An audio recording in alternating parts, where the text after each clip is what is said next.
you almost overlooked a lot about the fact that you were like living right in the chaos. You know, you're living with the Iraqi army essentially. Well, yeah, we had ERD. So like next to us was, you know, the ERD, and that's where they were bringing all the prisoners. Sure. And dude, they had the torture room right next to us. Like we were going to sleep listening to them getting tortured every night. But it was one of those things where it's like it was their fight. We're there to advise, assist, and accompany. So it was kind of like, don't say anything. Yeah, just keep going. All right, welcome back to Shoot Me Straight with Eddie and Dave. Today we have Josh Vanderpool on the podcast, dude. And I'll just do like a quick intro, just how you and I kind of know each other. But like one of the best things about being in special operations is like you get to go work with other branches that are in special operations from time to time, do operations with them or wherever else. And, you know, it's always awesome to like, you meet other people from, you know, other special operations because a lot of us are like similar, right? We're all trying to be the best and serve our country in the best way possible. But you get to meet dudes that are just like super solid, man. And Josh is definitely one of those, man. We appreciate that. We met in Oman for the first time, and I remember just right off the bat, I was like, dude, this guy, he gets it. And at the time, you know, there are, you know, guys join for different reasons or whatever, you know, so, but I could tell right off the bat, we hit it off. And plus, I think with my Marine background, serving with the Marines. I think we had a lot in common, both with Andrea and you know, and your kids and kind of the way you guys had met and everything. And so I think that we just had a lot in common. When we get a chance, I do have a good story about one of the first interactions. It's pretty funny.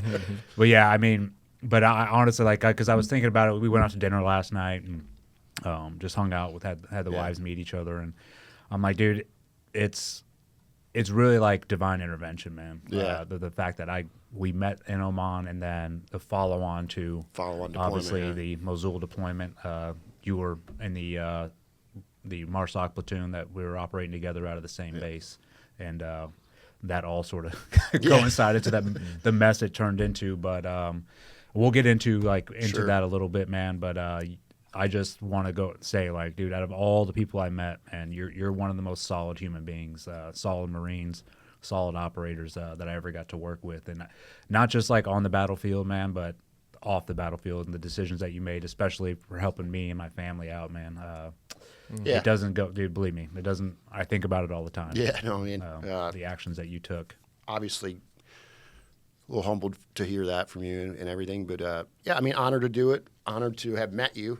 I remember, I think it was the first phone call I think you and I had gotten on. I was down in Oman working kind of the soft liaison piece down there for just SOTF AP.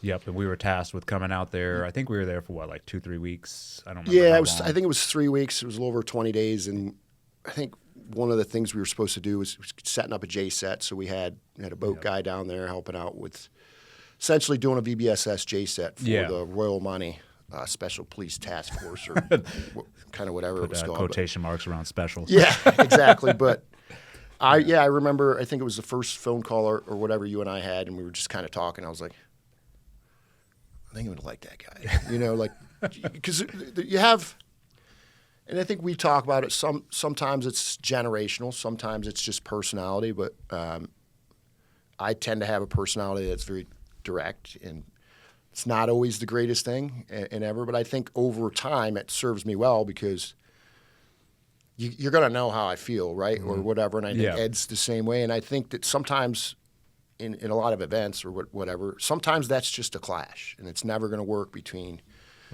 individuals. I think with you and I, it was just like, he's direct, I'm direct, like we both have thick enough skin that if something were, disagreement were to happen or whatever, like. And so I think I remember like just thinking, I'm gonna like that dude, like kind of right off the bat. So we ended up. You guys had come down to do that J set. Yeah, we were deployed to UAE at the time. Right. Part of the what do they call it then? The CRE, the Crisis Response Element. Yeah. Which I don't want to get into that, but yeah. So then we were tasked while we were there, like, hey, go out and do a J set in Oman for a month, and that's when I called out there, and obviously you were the liaison. We talked, and then I flew in there probably with, I don't remember, like 6 or 7 dudes to train, do the J set to train the Omanis. And I think you had 6 or 7 guys and an interpreter, right? Yeah, I brought dude. That guy was, what was his name? He was jacked with like long hair. He had like a tattoo of a trident on. Yeah, I know. I was like, is this dude? Is he a SEAL or what? Dude? Well, the first time I met him, I was like, bro, is this guy? Are you in the teams? And he's like, no, he was an interpreter for the teams all through, Iraq. He's pretty solid though. I mean, like, training wise and everything. You could tell he'd been doing it for a while. Probably been with a bunch of teams. He was awesome. He was a pretty solid guy. I can't remember his name, but I don't remember his name either. But yeah, we flew in there, and then we ended up linking up, just going through the day-to-day of what goes on there, and you were filling me in on just how it works with the Omani special, police or whatever, and how they're, being trained, or what everything that it entailed. Because I was sort of going in like, okay, what are we doing here? What are we doing? Yeah. But it ended up working out. I'll tell this story now, Dave. You'll like this. This is kind of one of the first things I'm like, I really like this dude. You might not totally remember. I don't know if I brought this up before, but do you remember the human guy we had down there? It was from MARSOC. So there was an incident where one of the boat guys, the young guy, is like new to the team. Mm-hmm. Poor kid. He had printed out a Google sheet from the high side. It was on yellow paper. Yes. It was like a Google map. Now, for those people that like, there's so much stuff on the high side that's just overclassified. Either one, it should never be put on there, or two, like, you kind of got to use common sense. Like, if it gets printed off and it's just a Google printout, like like a screenshot of a Google, it was just showing like where a hospital was, and this dude on the team was just trying to say like, hey, this is where the hospital is, and he was kind of showing everybody as like an area of familiarization. Yeah. Mm-hmm. And one of the human guys from the Jasotov, he was a MARSOC dude. Basically says, in this kind of small get together brief, like, where was that? Because the kid had left a room and went and got this manila folder, and brought it back. Mm-hmm. And the kid's like, it was in my room. Where he was like, so you didn't have control of that, essentially type thing. And he was like, so it's just one piece of paper that was yellow, but it's literally a Google snapshot. Mm-hmm. And just turns this thing into an investigation. A drama that didn't need to happen. Like, I tell everybody, like, this is one of the things that we're special operations dudes, specially selected to make decisions, specially selected to, like, not have to have other people always make decisions for you. And this is the most obvious decision as a staff sergeant or gunny. I can't even remember what he was at the time. It's like, you could just use your decision-making skills and say, this is not a violation of any kind of spillage. Yeah, it's a Google printout, and I don't need somebody higher to tell me that this, which is what happened, right? It was like, that's nothing. Go on with your day. Yeah. But it's like, that's the stuff that always drives me nuts. It's like, if you can't make that decision, dude, I don't need to be around you. I don't trust your instincts of. Well, it's a conventional mindset where it's like, well, this breaks the rules, and now I have to report it, instead of being like, okay, is this what this guy's doing? But it doesn't really break the rules. Yeah, it doesn't. It's not a spillage. Anybody could say that Google printout that I can get on Google Earth or Google Maps is not a spillage of material. Yeah. Like, there is no. The fact that it was on a yellow piece of paper is the only thing that made it. Right, because if it gets printed off a high-side network, it's always on yellow paper or whatever color paper. But it doesn't mean it was a classified document, right? Yeah. It's just this overclassification of information always. And again, I'm sure there'll be people out there that'll disagree with me on this, but that's where we have to have people that, like, use common sense. We have to enable people to make decisions at the lowest level possible to stop these inefficiencies all the time. Is it just bored not having any other No, I think it's just like this. I always tell people what makes a SEAL or a MARSOC Raider or a Green Beret or whatever it is. And to me, it's like, yeah, it's the physical stuff. It's the attitude, like, I'll never quit. Like, that's one side of it. But I think the other side is like this ability to live in the gray, like this ability to live in this space that, like, black and white.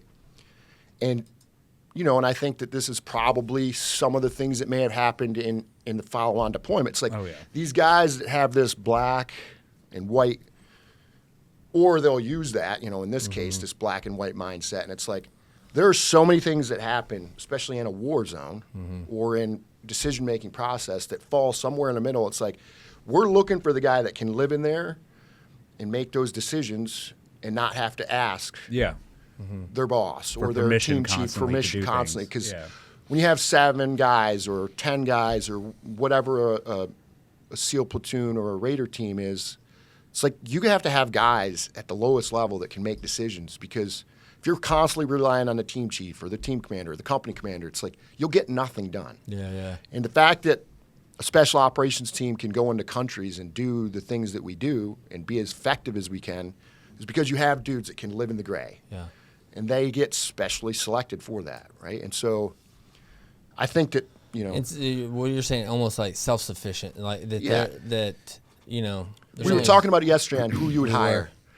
And, like, that's one of the things that I look for is, like, whatever position I'm on a team, when you send one of your guys to go do something or get something done or go find information about a school or whatever, and he, like, looks at you and is like, well, what's the first step? Where do I go? It's like, well, I mean, I'm going to have to look that up too. So if you could go ahead and do that for me, that would. It's just having the ability for the guy that says, "Yeah, I'll figure it out." I think I'll make 6 phone calls before I come to you, or I'll knock on 6 doors before I come to you.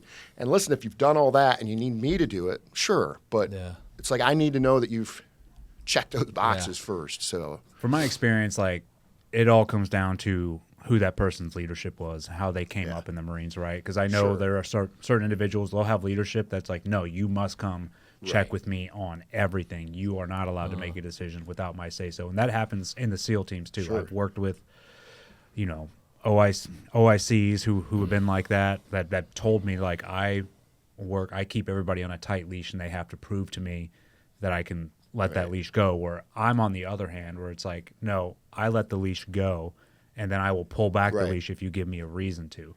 But you need to, like, especially in special operations, even with my young guys, you raise them in a manner like, hey, here's your task, go get it done. And I want them to go try and get it done on their own. And if they mess up and they have great, but they're learning through doing it themselves instead of me just, this is how it's done, bop, bop, bop, here you go. They'll never be able to take ownership that way.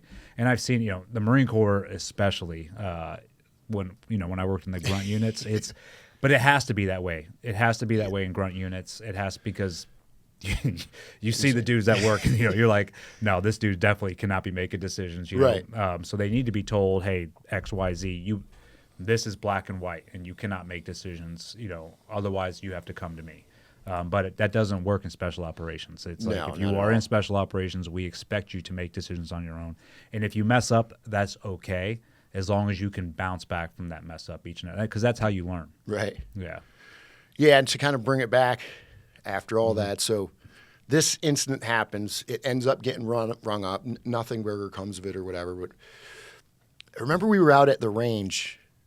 I don't know if you remember this story. We were out at the range one day, and I was like standing back at the line talking to you. Your dudes were running the guys through drills, and that dude had come out that day. And I don't know if he had like a gray gear jacket on or whatever, and he had a Raider patch on.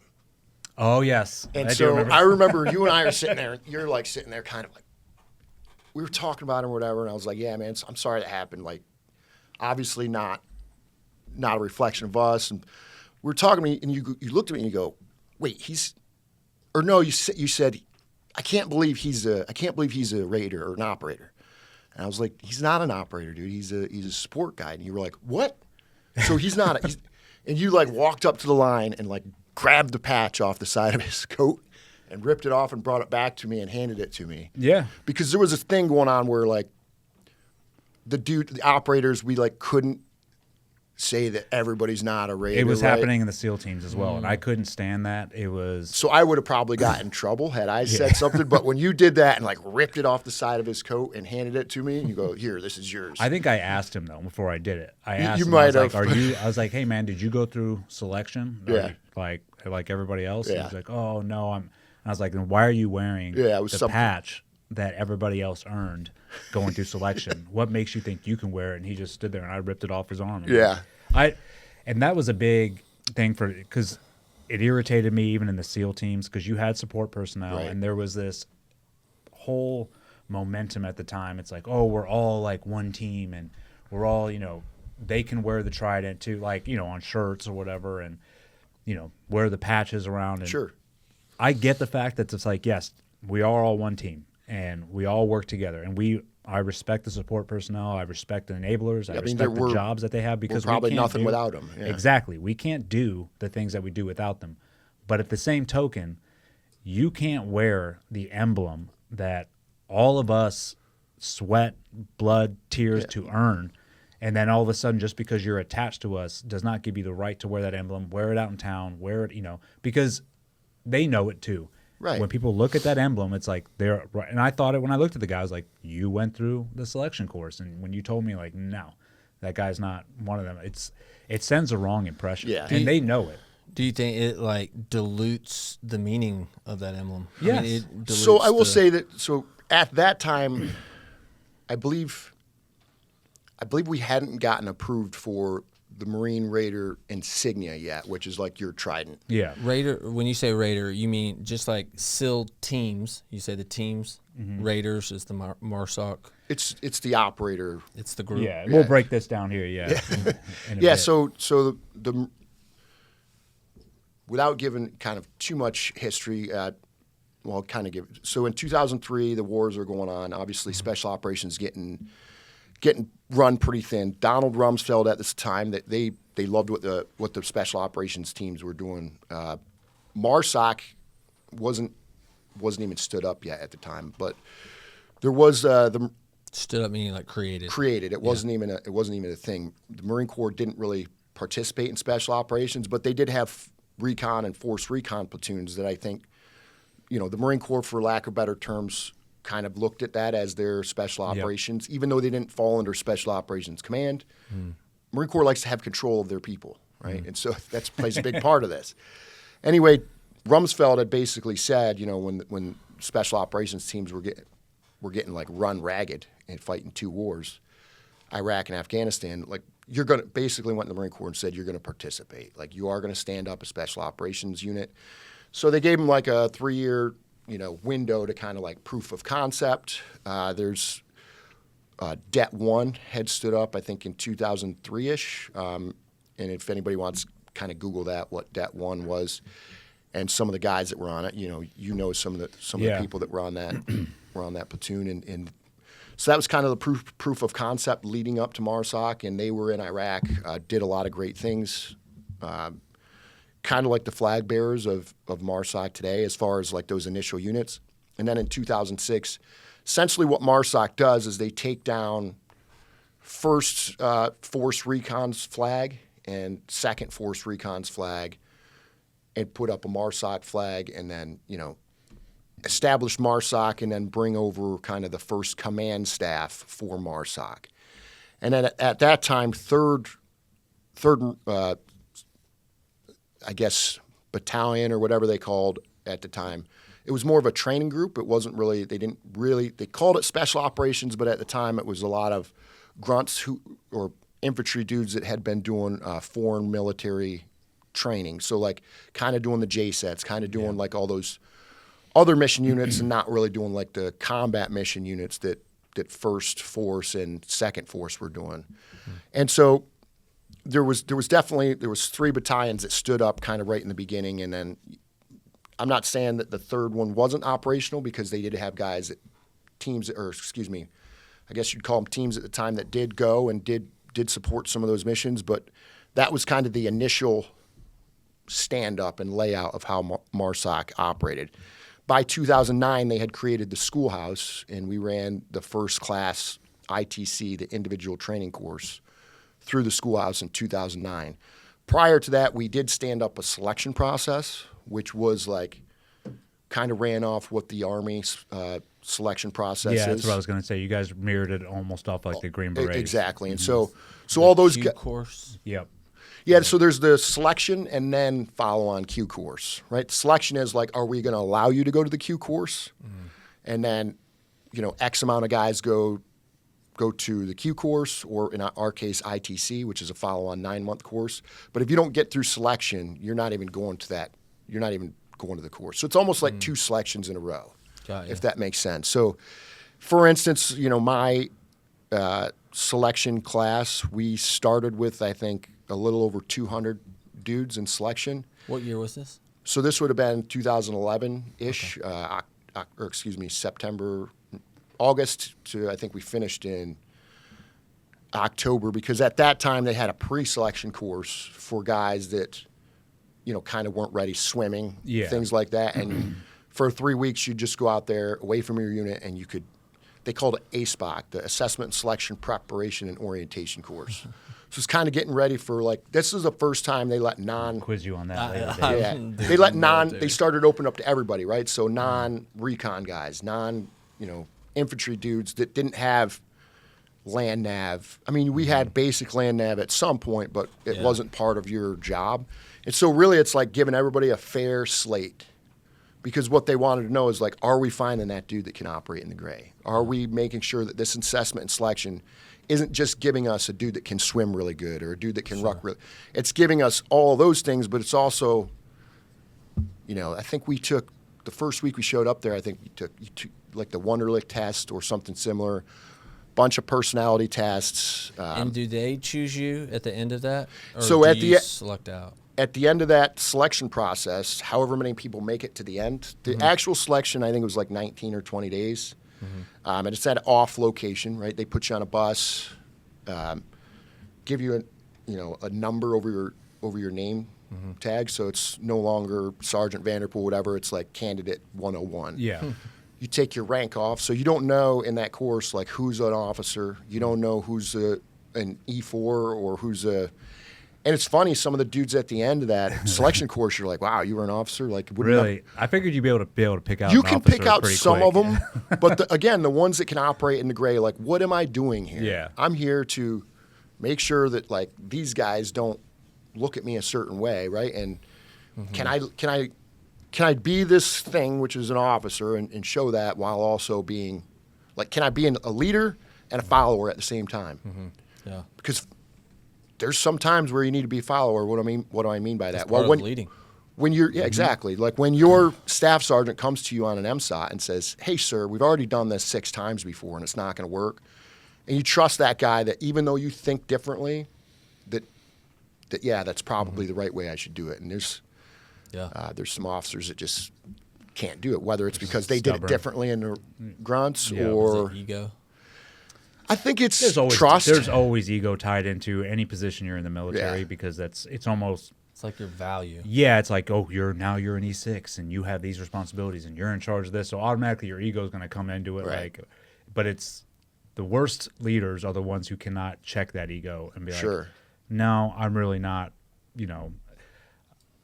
I know some things, but I don't know everything, and I need to lean on the guys to my right and left, or even the guys below me, to be like, hey, is this the right decision I'm making? Let's take a consensus. Right.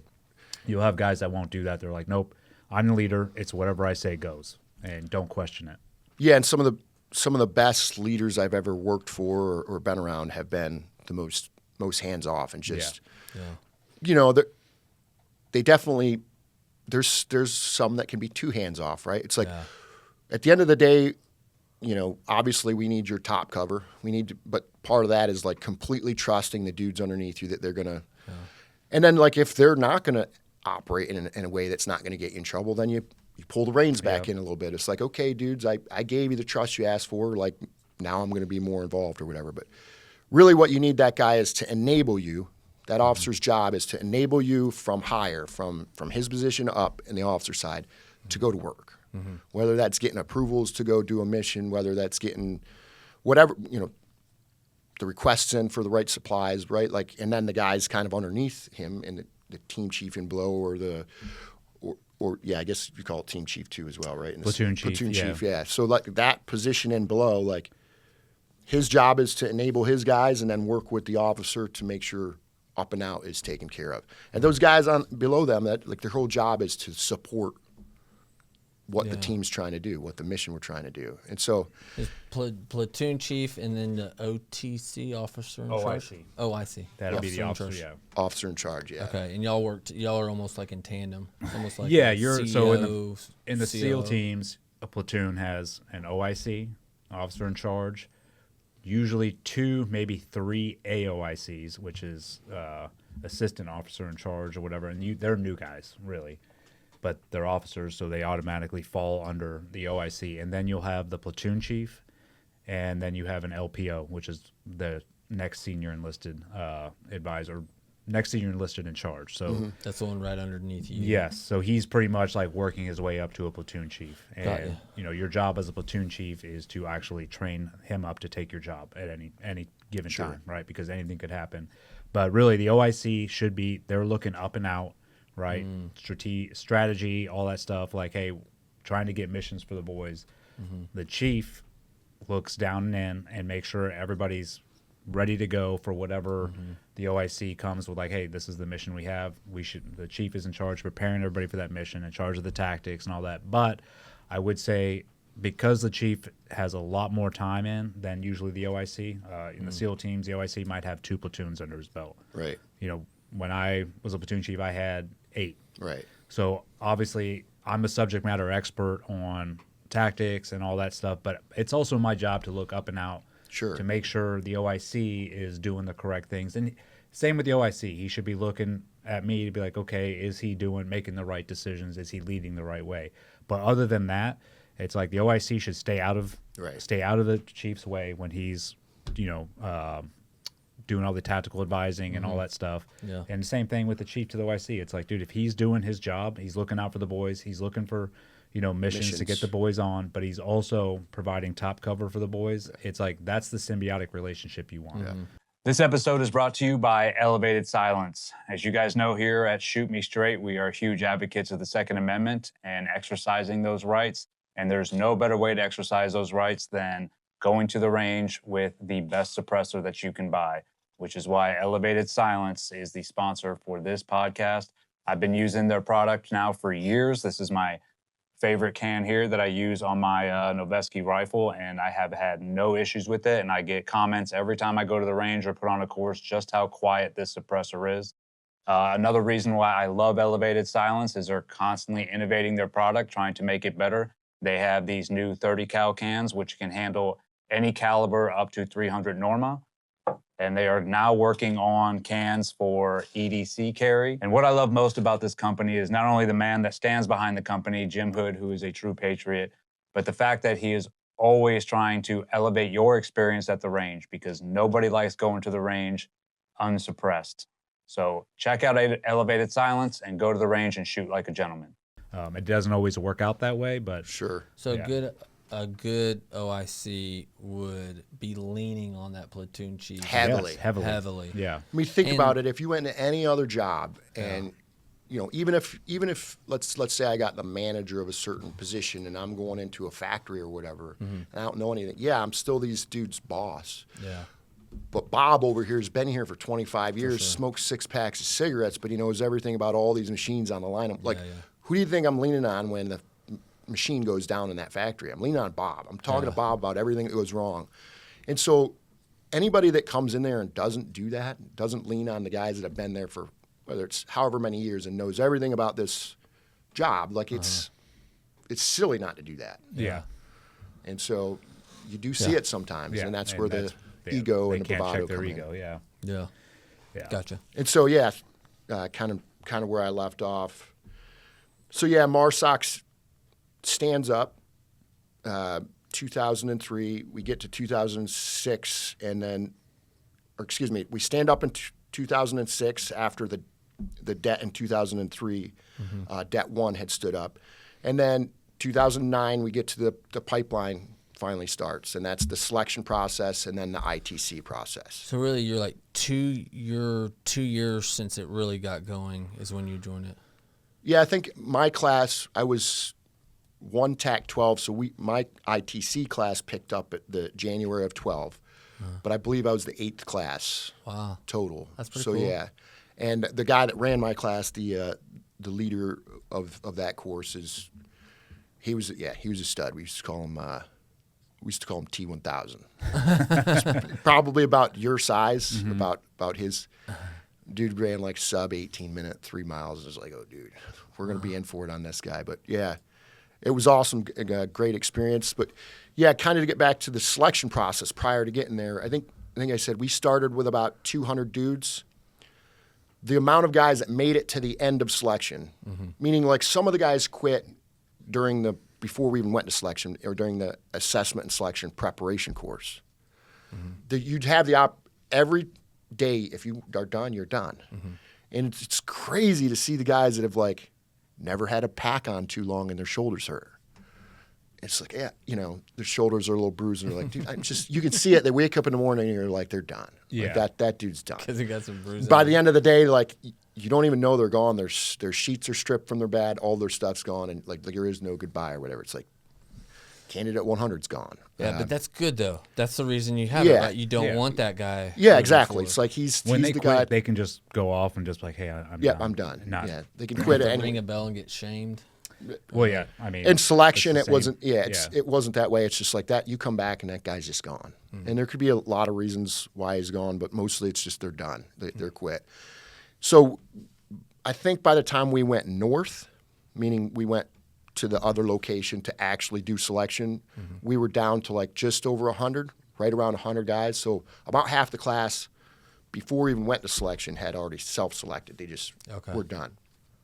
And I think the amount of guys that may have finished the course, got to the end before quitting, was about, I want to say, in the 70 range. Okay. And then that class in particular, I think they selected quite a few. I think the norm is about 35 or so. I think 35 out of 200. Yes, so but I think that class, there was what they called, and I don't know how they still do it, but basically the end of the class, they're doing all their who do we like, who do we not like, and you're laying in a rack with a book for like a day and a half, maybe 2 days, depending on how long it's taking them to assess all the guys.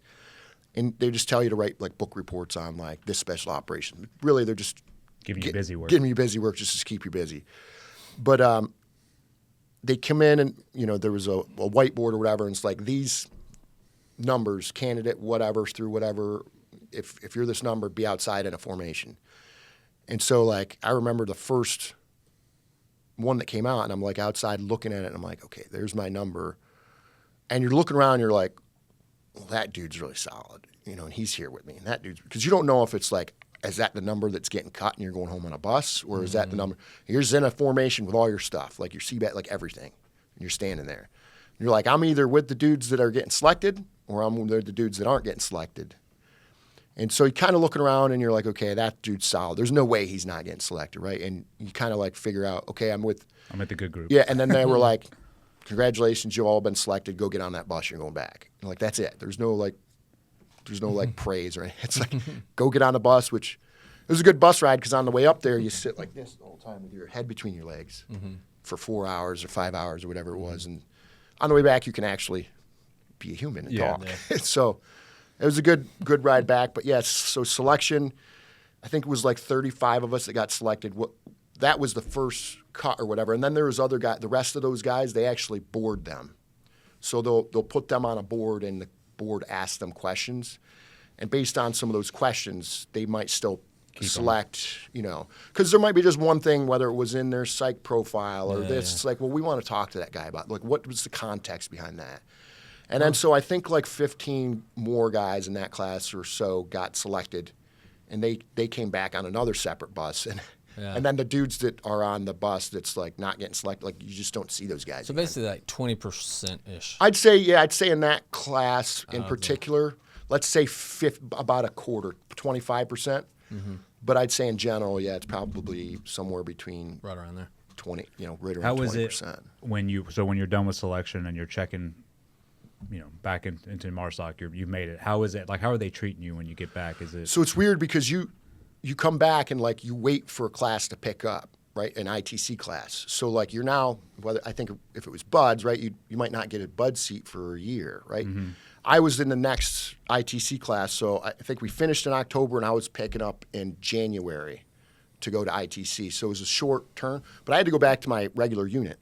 So I get back, I go back to my regular unit, and I'm basically letting them know, like, hey, I'm done. I'm going to MARSOC. I got selected, and then, you start, and you'll get some guys that are super happy for you, and then you get some guys that are like, there's nothing special about MARSOC. Okay, buddy. Yeah, it's like, you get the haters. Yeah, and you're like, what are your plans for, if you don't make it? I'm like, that's not my mentality, man. Like, I don't have a plan if I don't make it. I don't think about consequences. Exactly. So but you get it, and you go back to your unit, and there's a little bit of both. But then on the flip side, you get some of those, and I know their names to this day, and just saw one out in San Diego on a conference. Colonel Bryant, and I'll give him a shout out because he was one of the dudes that was supportive of me going, and then when I made it, was supportive of me in my future, like and genuinely excited. Yeah, genuinely. What like, job did you have prior? I was a comm guy. Guy.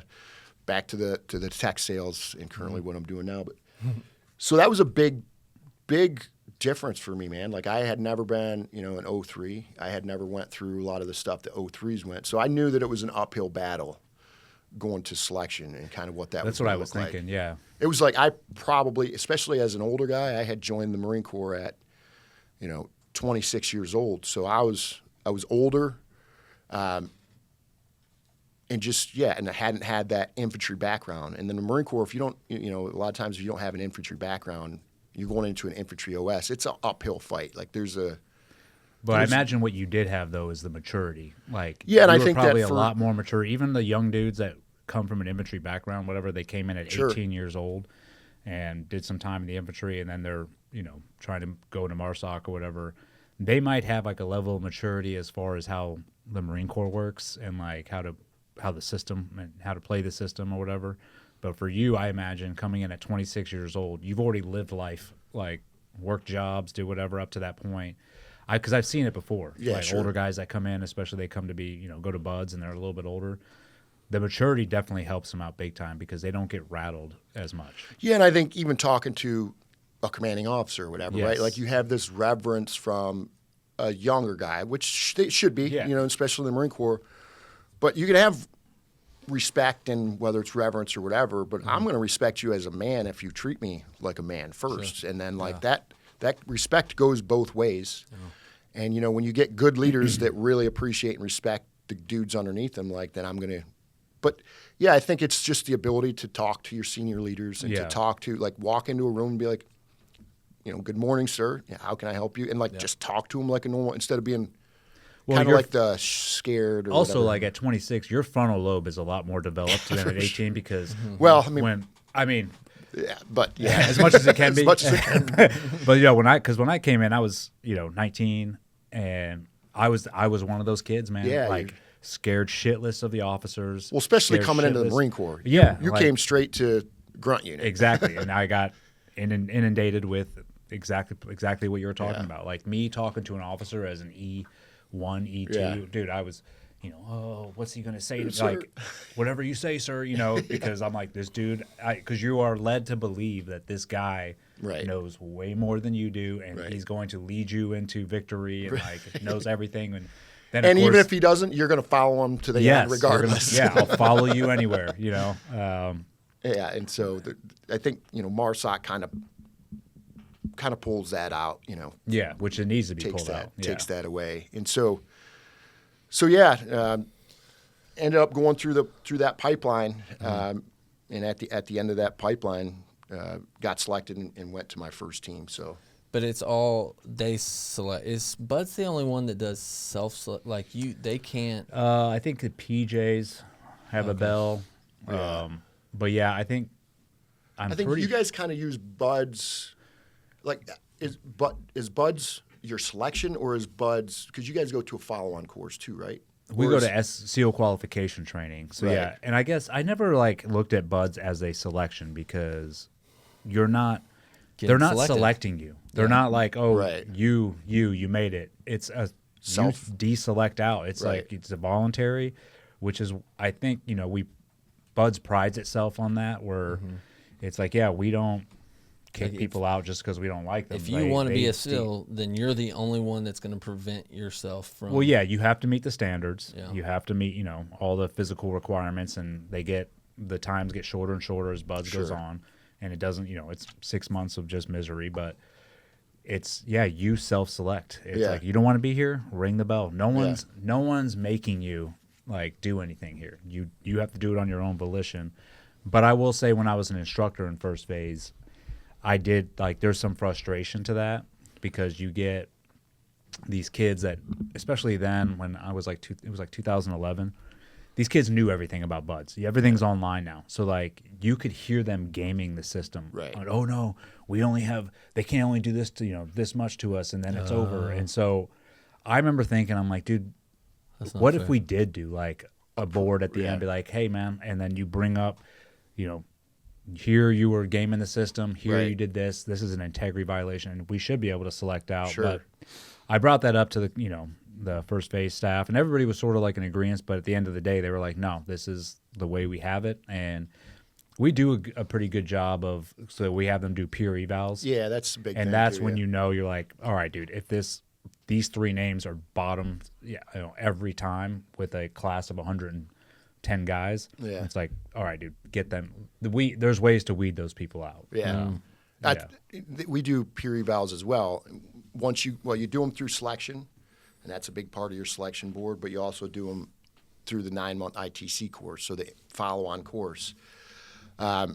It goes back to not being a grunt, right? And not kind of just, it's not fitting in, but, just like everything, there's some of these guys, so you get dropped to this ITC course, and there's 20 guys in a team. Obviously blessed, the dude that I got was in charge of my team. He was the most senior guy there. Sam Hodges was, divine intervention, whatever, but by fate, and he's still to this day one of my best friends. Prays over me all the time. Just so grateful for that man, and another guy that was my rack mate, and he's still in, so I won't mention his name, but that guy's father was a pastor, and the grace that those guys can show at times, I think it was divine intervention that I was on that team. It's so I'll give you a story. The first peer eval that came out, my instructor, the class instructor that was in charge of my team, was like, hey, dude, 18 guys on this team or whatever it was, and 12 of them said that they wouldn't serve with you. You're fucked. He's like, you got 3 weeks to fix this, or I'm telling you right now, you're done.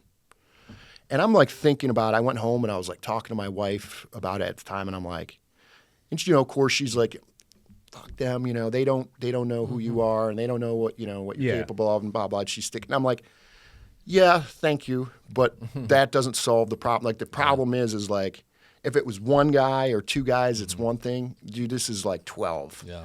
And I'm like, it's a me problem. There's just no other way to look at it. It's a me problem. So one, what is the problem? And two, how do you fix it? Because it's got 3 weeks to fix it, And I'm thinking, I'm like, well, I'm not the worst rucker in the class. I'm probably top 5 on my team, top 3 maybe on the team at the time. It just depended on the event. I was average or better at swimming. So it wasn't there was nothing that I was in the back in the last third. So I'm like, it's not a physical thing. I'm like, I don't think I'm an idiot. I mostly keep my mouth shut and just kind of watch, right? Because you realize that you're not the 03, the former 03, and you're kind of watching, and you're like, okay, this is how these guys do things. This is how they pack their bag. This is how they, and I'm just it's got to be a me problem. So what am I doing that has led these guys to believe that they wouldn't serve with me? And then it kind of hit me after I thought about it for a while. My wife was pregnant at the time, and so these guys come from all the different units all over the Marine Corps, and you're in a squad bay living there during ITC. The guys that are married can go home at night, and so You were going home. I was going home but I was going home immediately, right? Like the day would end. It might be 5 o'clock. These guys might go get a beer or lunch or dinner or whatever together, and they're hanging out and they're boys. And I got a pregnant wife, 2 young kids at the time. You know, she's working full time, swing shift at the hospital. You know, she's 12 hours nights sometimes, and we're just trying to figure out how to make it work. And I'm not even thinking about the relationship with these guys portion. I'm just thinking, how do I take care of my family and try to get through this thing? And it's like 3 o'clock in the morning. I'm awake, driving, 45 minutes to this course, PT gear on. I'm like literally laying in bed waiting for these dudes to wake up in the morning. They're waking up, I'm ready to go, run, do all the stuff with them, and at the end of the day, jumping in my truck and driving. And it's just 9 months. So I realized that, like, these dudes have a relationship that I don't have with them. And they don't see that the reason I'm going home is because I got a pregnant wife at the house and 2 kids and dogs and a house. And it's a whole nother, like, I'm almost working 2 jobs, for lack of better words, and I'm not trying to say that to disrespect, my wife or whatever, but it was the reality. And so I'm like, how do you fix this? Because it's a perception problem at this point. Well, if you're not at the table, you're on the menu. That's right. And if you're not around, they're like, that guy is this. Where's Josh? How come he's never here? And then they'll and come so up, that's what it was. It was like things like, selfish and doesn't help out. But there were no specific instances. I was like, what do you mean doesn't help out? What do you mean doesn't volunteer? I mean, I felt like I was the first one to do, like, I'll do this, I'll do that. But again, I'm not controlling my perception at this point in time, and I realize it. And so I'm like, how do you fix this? And whether it's fate or whatever, there was like a UFC fight that weekend, and UFC was getting big or whatever. And I told my wife, I'm like, I'm inviting people over, whether you like it or not. Like, and so I invited all the dudes over that I thought liked me, and the dudes that did. Like, I invited the whole team, but I knew if I convinced at least the dudes that I thought liked me, and then they bring some of the dudes that didn't, like, the perception would change, right? Yeah. And so I think 8 or 10 guys showed up, and whatever it was at the time, not one person after that night ever said like that they wouldn't serve with me. Not one. And it was like, that was it. That was the perception. And it went from like selfish and never helps out and never does this, like first one to help out when there's something, first one to grab the 240 or whatever and carry, as much stuff as it. Basically like it was the opposite. Yeah. And I remember the staff sergeant the next period, I was like, I have no idea what you did, but like I've never seen a turnaround like that, right? And and I think that's it. It's like you have to be man enough or willing enough to be like, this is a me problem. And I'm not controlling my perception, even if it's not like reality, it's still the perception of reality. And at some point, it's a you problem, right? And so I think that when those guys came and they saw like, oh, this dude's got a pregnant wife, and like this is what he's coming home to, and he's 40 minutes from where we are, and and he's probably up an hour or 2 hours before we are every day. It's like the light bulb goes off, and it's like, man, I'm glad I'm not in his shoes, right? And there's almost like an empathy that comes in with that, and so. Well, it's also you're being transparent with your life. You're like, dude, come on over, like, meet my family or whatever, and it gives guys that chance to see, like, because all they do, and we're all guilty of it. It's like we see each other at work, we see each other during selection processes, but I know in the teams, like, no one ever asks, like, hey, how's it going on the outside? Like, how's your family doing? Nobody gives a shit. It's like, we're here to do a job. What are you doing for me? And exactly. Which I think it's a beautiful thing in special operations, that the attitude's like that, where if you're not working 100% every day, 110%, you're going to get called out. And it's a constant pressure to do that. But I also think it's good when that toxicity starts happening, because it can happen like that. Oh, right? yeah. I mean, it's a bunch of women. It's like we're worse than we're worse. It's worse. than we a sorority. we are worse for but sure. But if you're able to be like, and that's what I love about your attitude, dude. It's like you could have been like, fuck these guys, which, like your wife, God bless her, she loves her husband. She's like, no, man, like there's nothing wrong with you. But to be able to sit back and be like, okay, dude, how can I fix this? Like instead of blaming them, being like, well, you guys just don't know. It's like, no, I'm gonna fix this in a way, like I'm gonna invite people over and let them get to know me on the outside, and also let them get to see the struggles that you're having, like of having to go back and forth each and every time. And that's cool that those guys like went over there and then picked up on that. But it's a beautiful thing in special operations. It keeps us constantly striving to be the best, and that pressure can sometimes be a bad thing, but For sure. It's needed, because if you want the best of the best like out there, that pressure is you need that pressure all the time. Oh, for sure. It's an exercise in creative leadership, creative problem solving too, that you separate yourself from it. Yeah. You go, hey, okay, yeah, like I don't think it's something I'm doing wrong necessarily, but Right. you're like, but the problem is with me in the sense that their perception of me. So how do I solve this? Yeah, and it is something you're doing wrong, right? Because you had a chance. So from my point, when I was looking at it, I was this comm guy, right? Working on computer networks, which, the reason why I went into Marine Corps is because I had a teaching degree to be a teacher. I go to get my first teaching job in Washington, D.C., and they offer me $31,000 a year. Like, my twin brother has quit college to be a teacher, joined the Air Force, is working on computer networks, and he gets out and he's making almost $90,000 a year. And I'm like, what are we doing wrong in this country where the dude that stays to get his degree, to be a teacher, and my twin brother's making triple the amount of money? It's like the system's broken, man. Like, what are we doing? So I had made a decision, like I was going back in the Marine Corps just to get, for lack of better words, another degree, right? Like I was looking at it as like, that's an education. At the end of it, I realized like that's not my personality. It's not what I want to do, even though I'm doing it now in the sales portion of it. But yeah, so I'm looking at this selection or this ITC portion. I'm like, these guys have all been grunts. They're all 03s.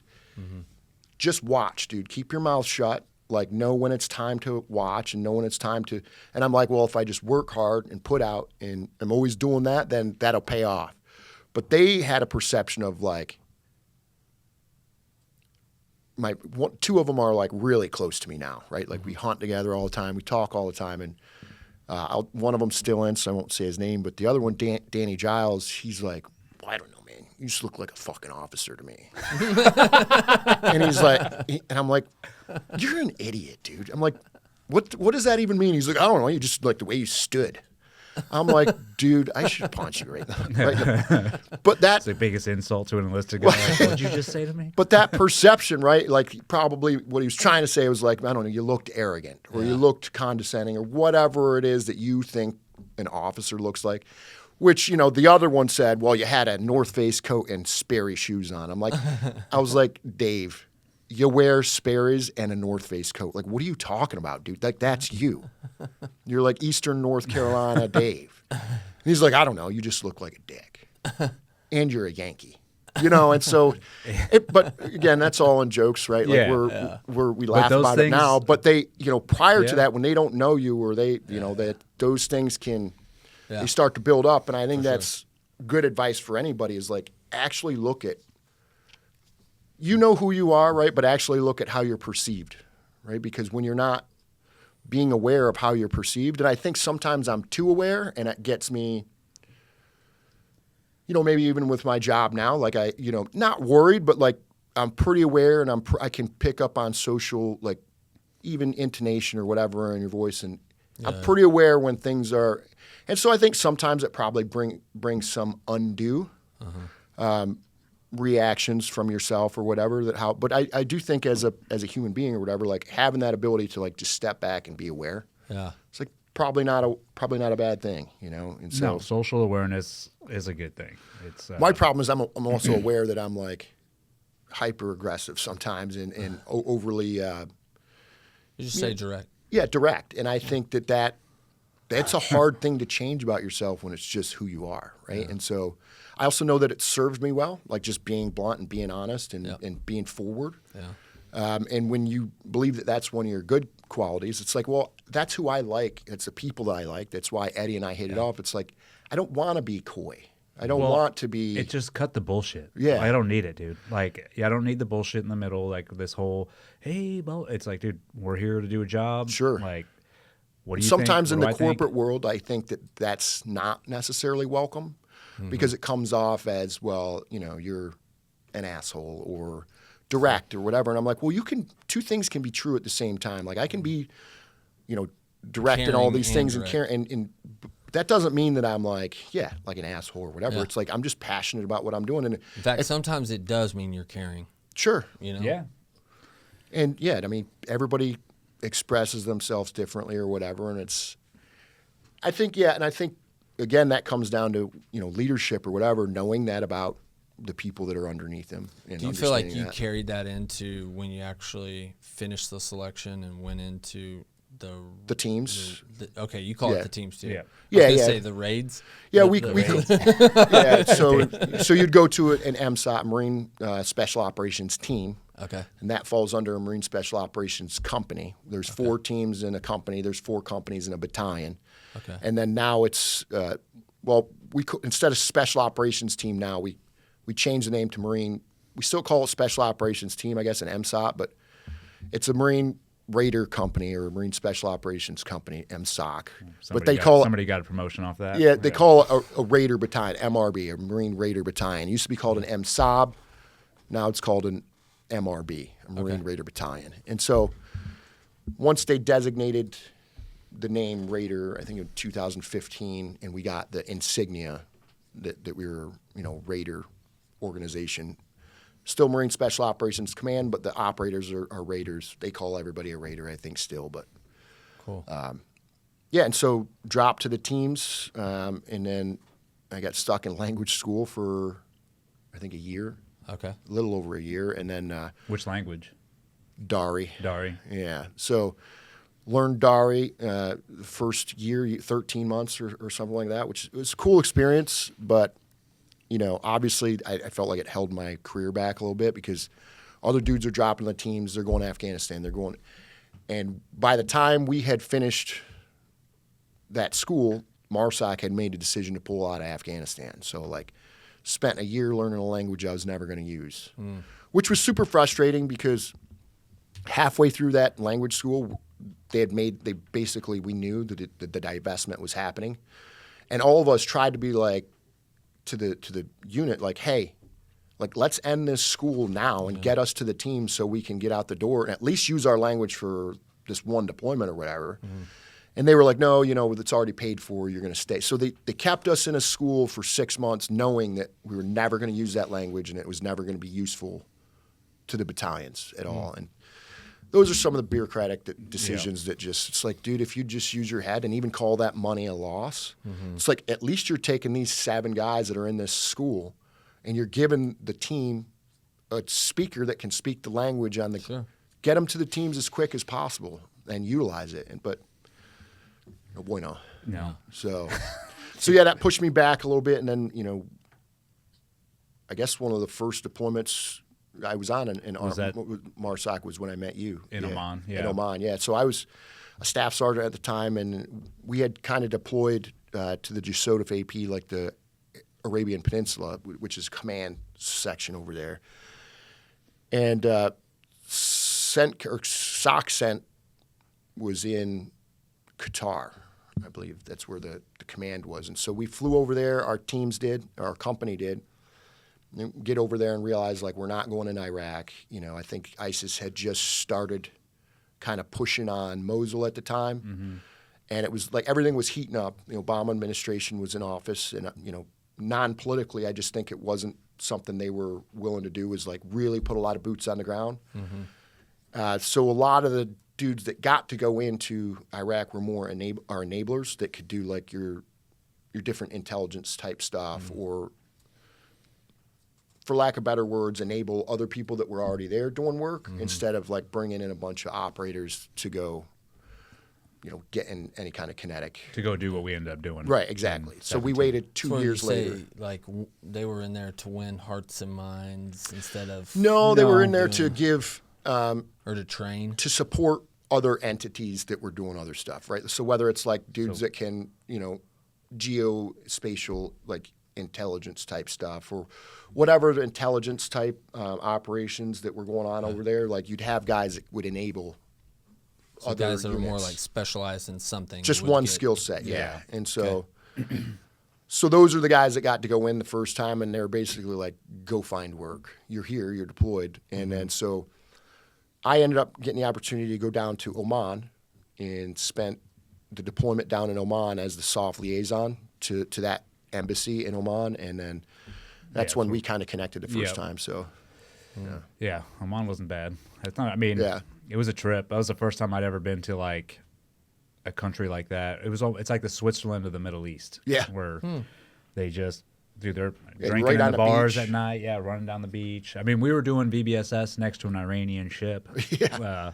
Yeah, it the was whole a time. super weird environment. If you went Yeah. out to a bar or whatever, like a lot of Iranians over there. Yeah. And a lot of them were honestly like super sympathetic to America and America's cause. Like a lot of them, and I think that goes on with just seeing people as a human being, right? Like Yeah. you meet a lot of these people, whether it's Iraq, Afghanistan, whatever, and you're actually having good conversations with them.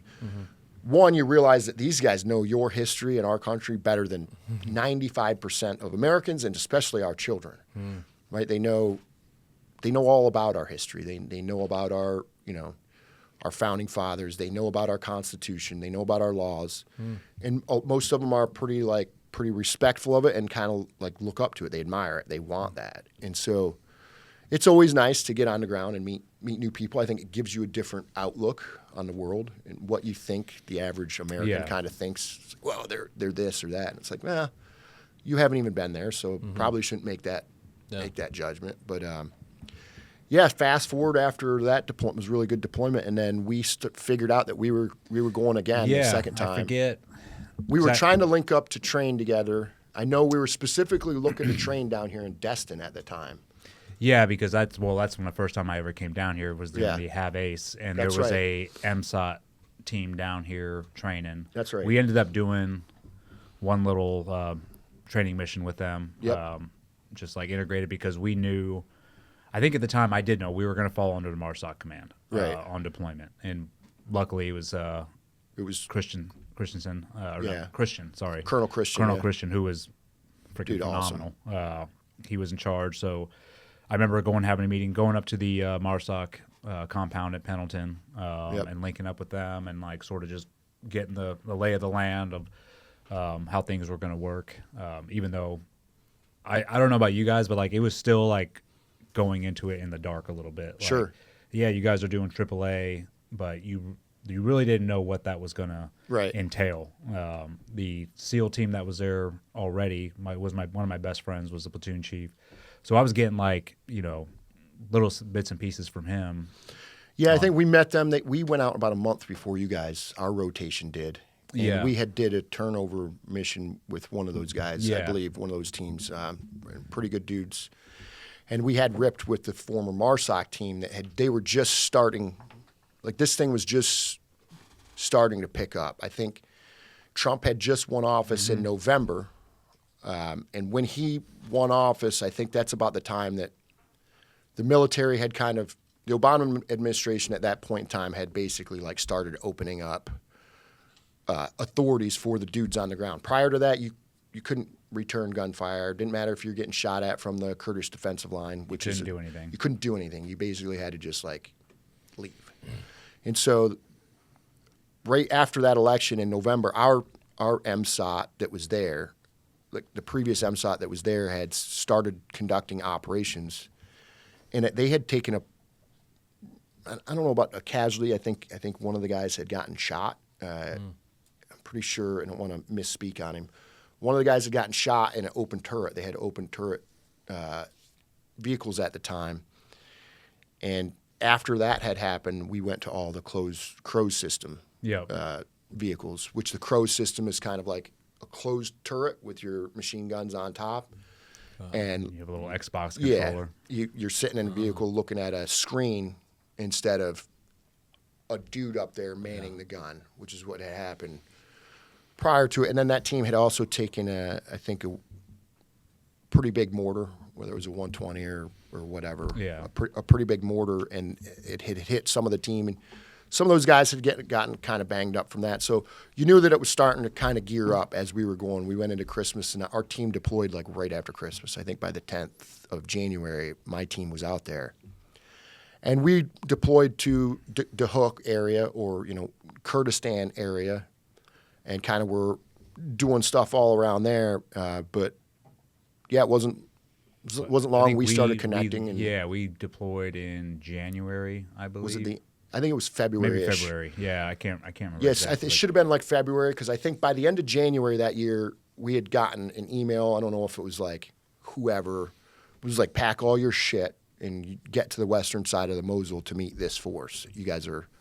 You're clearing the western side, and by then the eastern side had just been wrapped up and cleared, and they had blown all the bridges pretty much through Mosul. It split Mosul in half, so ISIS couldn't retreat back and forth from one side of the city to the other. They had basically like blown all the bridges, cleared the eastern side all the way to the north, had pushed any remaining ISIS fighters to the western side of the city, and it was basically like you guys are going in and you're gonna take back that western side with the Iraqi. Which the western side was completely urban. Like it was just one big city upon city upon city. And that's where they had mostly dug in. Yeah.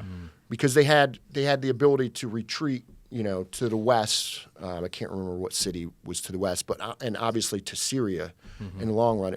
So it was very easy for, I think the command post and everything of ISIS had dug in. I mean, from one building to the next, think of like urban warfare, but every building had some kind of wall knocked down so it connected buildings to buildings to buildings. So they were all like, the whole city was just... And everything was like rigged to blow, too. Yeah. There was VBID. And that's what, dude, I tried to explain how many VBIDs there was in that city every day. It was like VBID Palooza, at noon. They would just start going off. Yeah. I mean, they had that city so fortified. They had tunnel systems going back and forth. They had, as we were clearing through, even buildings were rigged to blow that we would find all the time that just didn't go off or had been dismantled by the Iraqis. For sure. Yeah, and that's why I told my guys, I'm like, we're not going into any building, right? Like, stay in your truck unless we have to, and then like the Iraqis are going in before us. Like, it's their city. Like, you just knew if you were out rooting around for no reason. Like, if we got to go in, we'll go in. But if you're going in just to look around, like, you're probably asking for trouble. Yeah. Well, that happened to the other SEAL platoon that was with us. I know we were we were going to meet them that day. We were going to link up. We're like driving up to the place. I mean, you can see them. It's like our 4 trucks meeting their 4 trucks, and they're supposed to just be waiting there for us. Link up. Let's go into the city together. And they had the escort for the Iraqi army, and they're like, I see this building go, basically the windows kind of blow out of it and smoke is coming out of this building. I'm like, we come across the radio, we're like, stop, guys, like what's going on? And we see the team kind of run out, and the one dude had been, I think it was the team chief The platoon chief got shrapnel in the eye. Then I think the EOD guy got banged up pretty good. I know it was because the partner force, which they did every day, they're like, oh, this house is rigged to blow. Can you guys go do something about it? And they're like, no, exactly, not at all. Because and that's what I had to tell my EOD guys because they were all definitely excited. They're like, dude, because that's their job. But I told them, I was like, dude, if we sat here and dismantled you'll every never ID, I'm like, we're never gonna go clear the city because there's too many of them. And I was like, that either mark it and leave it for the Iraqis to deal with. Market and called it. Yeah. I love common sense people, right? I had an EOD tech on my team, and shout out to Greg. Greg was freaking awesome, and probably one of the best enablers I ever been around. And back to the whole, emblem thing or whatever, EOD techs have an emblem, and he's like, why would I want your emblem? Like, I don't do what you do. I wouldn't want you wearing my bomb, my EOD emblem. Like, anyway, Greg, when he shows up to the team, I have an attitude where I'm like, basically, kind of like just make the mood light or whatever when you show up to the team. But I can have kind of also be a dick, and I'll just see how you are, right? And I said to Greg, I was like, the third day he was there, I was like, you know that you have like a shitty reputation, right? Like nobody likes you. And he's like looking at me. I'm like, yeah, like I called, like nobody likes you. I'm like, nobody in the team likes you now either. So like, yeah, you're fucked, dude. And I don't agree. He was like looking at me like, I don't know if I like this guy or want to fight him or whatever, but I just kind of like for a day and a half, I'm like, nobody likes you, dude, like, every day. And then finally I realized I was just fucking with him. But we'd gotten chatting, and one of the smartest guys I've ever been around, like the best enablers, And he's like, I'm going to tell you straight up, dude. He's like, I'm not losing my legs. Got kids at home. I'm not getting anybody else killed. Been around too many people that have gotten killed, and it's not worth it. He's like, if we see an IED and it's going to save somebody's life, I'll get out of the truck and I'll go dismantle it. If it doesn't mean anything to us, we're leaving it. Yeah, if it's not impeding us from doing our mission that day, right, then I'm not messing with it. Then we're not. He's like, we are marking, bypassing, called into somebody else to do it. That's not my job.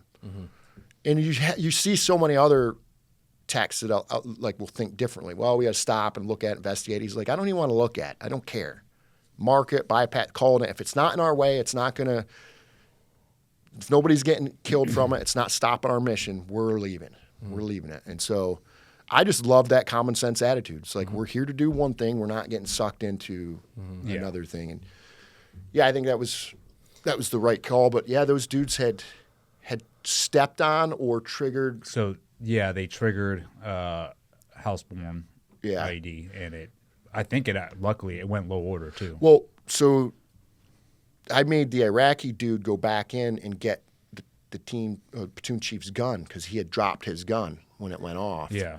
And the Iraqi dude went in to get the gun, and like he's like, that house is full of 1.5, like stacked of 155s. Yeah. So had that blown, like there's probably nobody alive out of whoever was probably even standing outside. They're probably all dead. But I don't know if they had stepped on it. I don't know if somebody said it was, where you go by the light or whatever. Yeah, which that could have been because I almost got blown up by one of those at deployment. Sure. My EOD guy saved my life, LJ. We were walking, and he's like, stop. And, I stopped in my tracks, and he was like, dude, and he went over and brushed some dirt aside. He's like, dude, that was one of those IEDs that if I had gone across it, the light would have reflected, and it would have went off. And so we backed off of it, and him and the other EOD guy went and dug it up, and we ended up bipping it. And Right. yeah, I would have been pink mist. It was huge. Yeah, and so that was Shout out to LL Cool J. Yeah, right. LJ, yeah. Yeah. That was the deployment. I mean, it was a lot of that. It's pretty much every day. Was it that the kinetic. craziest deployment or the most active? Oh, for deployment? sure. Yeah. Would you say that too for you? We think there's different types of deployment, but Yeah. that was like that deployment, it was more like you were in chaos every Just a single Wild day, West. and it was sort of like how much chaos do I want to partake in today? But either way, you're going to be involved in it, but Right. it's your decision to am I going to step in Right. and really get involved, or am I going to sit back and just enable other people? Yeah. And you had to make those decisions on a daily basis. And it's funny, so we all sort of gathered. Where were we? We started off. Was it Puli Alam? Was that what Hamam it's called? Alil. Hamam Alil. Sorry, I Yeah. got his names. Hamam Alil. And we lived in that compound. whatever. It was like 3 Iraqi houses, 3 or 4, and we were just all operating each day, going out with our perspective, partner force. I think we got there the same day. That was the day you guys showed up, and we had just moved down to the west, and that was kind of the first day that we'd met. So really, we all kind of went to combat kind of together about the same time. And again, shout out to Greg, the EOD tech. But we didn't have showers or anything there for a while. No. And Greg had went and found another house, and he had figured out a way to get water delivered by one of the local Iraqis to the roof, and we patched up the tank that was on the roof that had a bunch of bullet holes in it. And then he rewired an old oil hot water heater that probably could have electrocuted you. He's like, don't touch that. You might get shocked. But it was the first time we'd had hot water in a few weeks. I remember just being like, that's the dude that you're looking to be around, right? The guy that just – the little things when you're in that kind of environment. We had found didn't have any heaters, and we were staying in those houses, and we had found when we got there. Had found an old bread heater that they would make bread on or whatever, and turning that on to use it as a heater. It's cold as shit when we first got there. It's freezing. So little things like that, when a guy can rewire that up in the middle with nothing in the middle of a combat zone, see skills in dudes like that. It's that's why you kind of need a little bit of everybody, Yeah. So yeah, that was I don't know. What was that your last deployment? No, after that, I did one more deployment to the Philippines after that, and then yeah, pretty much. That's a whole nother story we'd get into probably for hours. But watching kind of the things that happened to Eddie. Kind of watch that, and then right after that, there's also we can kind of back up and get into. We'll get into a little bit because I think, dude, it's so obviously we all cleared through Mosul that deployment. Sure. It was obviously our 3 platoons. It was MARSOC, your guys, and then Gulf. Yep. From Team 7 and then us. But then you also had a contingent of what was it? CTS was the other group out there, and NSW was there was another SEAL platoon that was like going with them. There was one more MARSOC platoon that was down in another. They weren't in Mosul. They were in another, and they had gotten attacked. Yeah, they got ambushed. The ISIS dudes had come across, basically blew up the gate guard and kind of come over the fence or whatever. And thank God they, it's always the small things, right? They had a base defense plan. They knew, like, if something like that happened, where every dude was going to be, the machine gun he was going to be on. And when that happened, these guys were all sleeping. And, you got one guy that's, like, sleeping with a sniper rifle, like, ready to act, right, with his night vision stuff on there so he could – and then the dudes were ready, and they smoked all those guys coming into that compound before they ever got a chance. So do you remember when that the Army base that was like a – couple clicks down the road from us, they got attacked. They got so bombed. So you know that the ISIS, they went right past us. No, I had no idea. Mm-hmm. So that was at Hamam al too, wasn't it? Or when we first got there? Yeah, because we woke up to them. The attack happened, and I was like, "Dang, dude!" But we found out later. Yeah, they had bypassed. I mean, they could have attacked us, but went right for the Army base. Yeah. So it was a lot of that. Like there was a lot of, I think, looking back on it. You almost overlooked a lot about the fact that you were like living right in the chaos. Yeah. You were living with the Iraqi army essentially. Well, we had ERD. So like next to us was the ERD, and that's where they were bringing all the prisoners. Sure. And dude, they had the torture room right next to us. Like we were going to sleep listening to them getting tortured every night. But it was one of those things where it's like it was their fight. We're there to advise, assist, and accompany. So it was kind of like, don't say anything. Yeah, just keep going. And even like our medics, where we were at, they had their like operating room and stuff there. And so like our medics were working there during the day, and they were just, they were probably got more. Like I was saying earlier, with me being a mortarman, probably got more mortar experience than half the infantry. Maybe ever. I believe it. But those guys every day were operating on somebody, or some Iraqi was getting brought in, legs blown up, shot, like without being too like guts hanging out, like. And every day they're either seeing it or they're operating, like whether it's in the battlefield or whatever. But they're just getting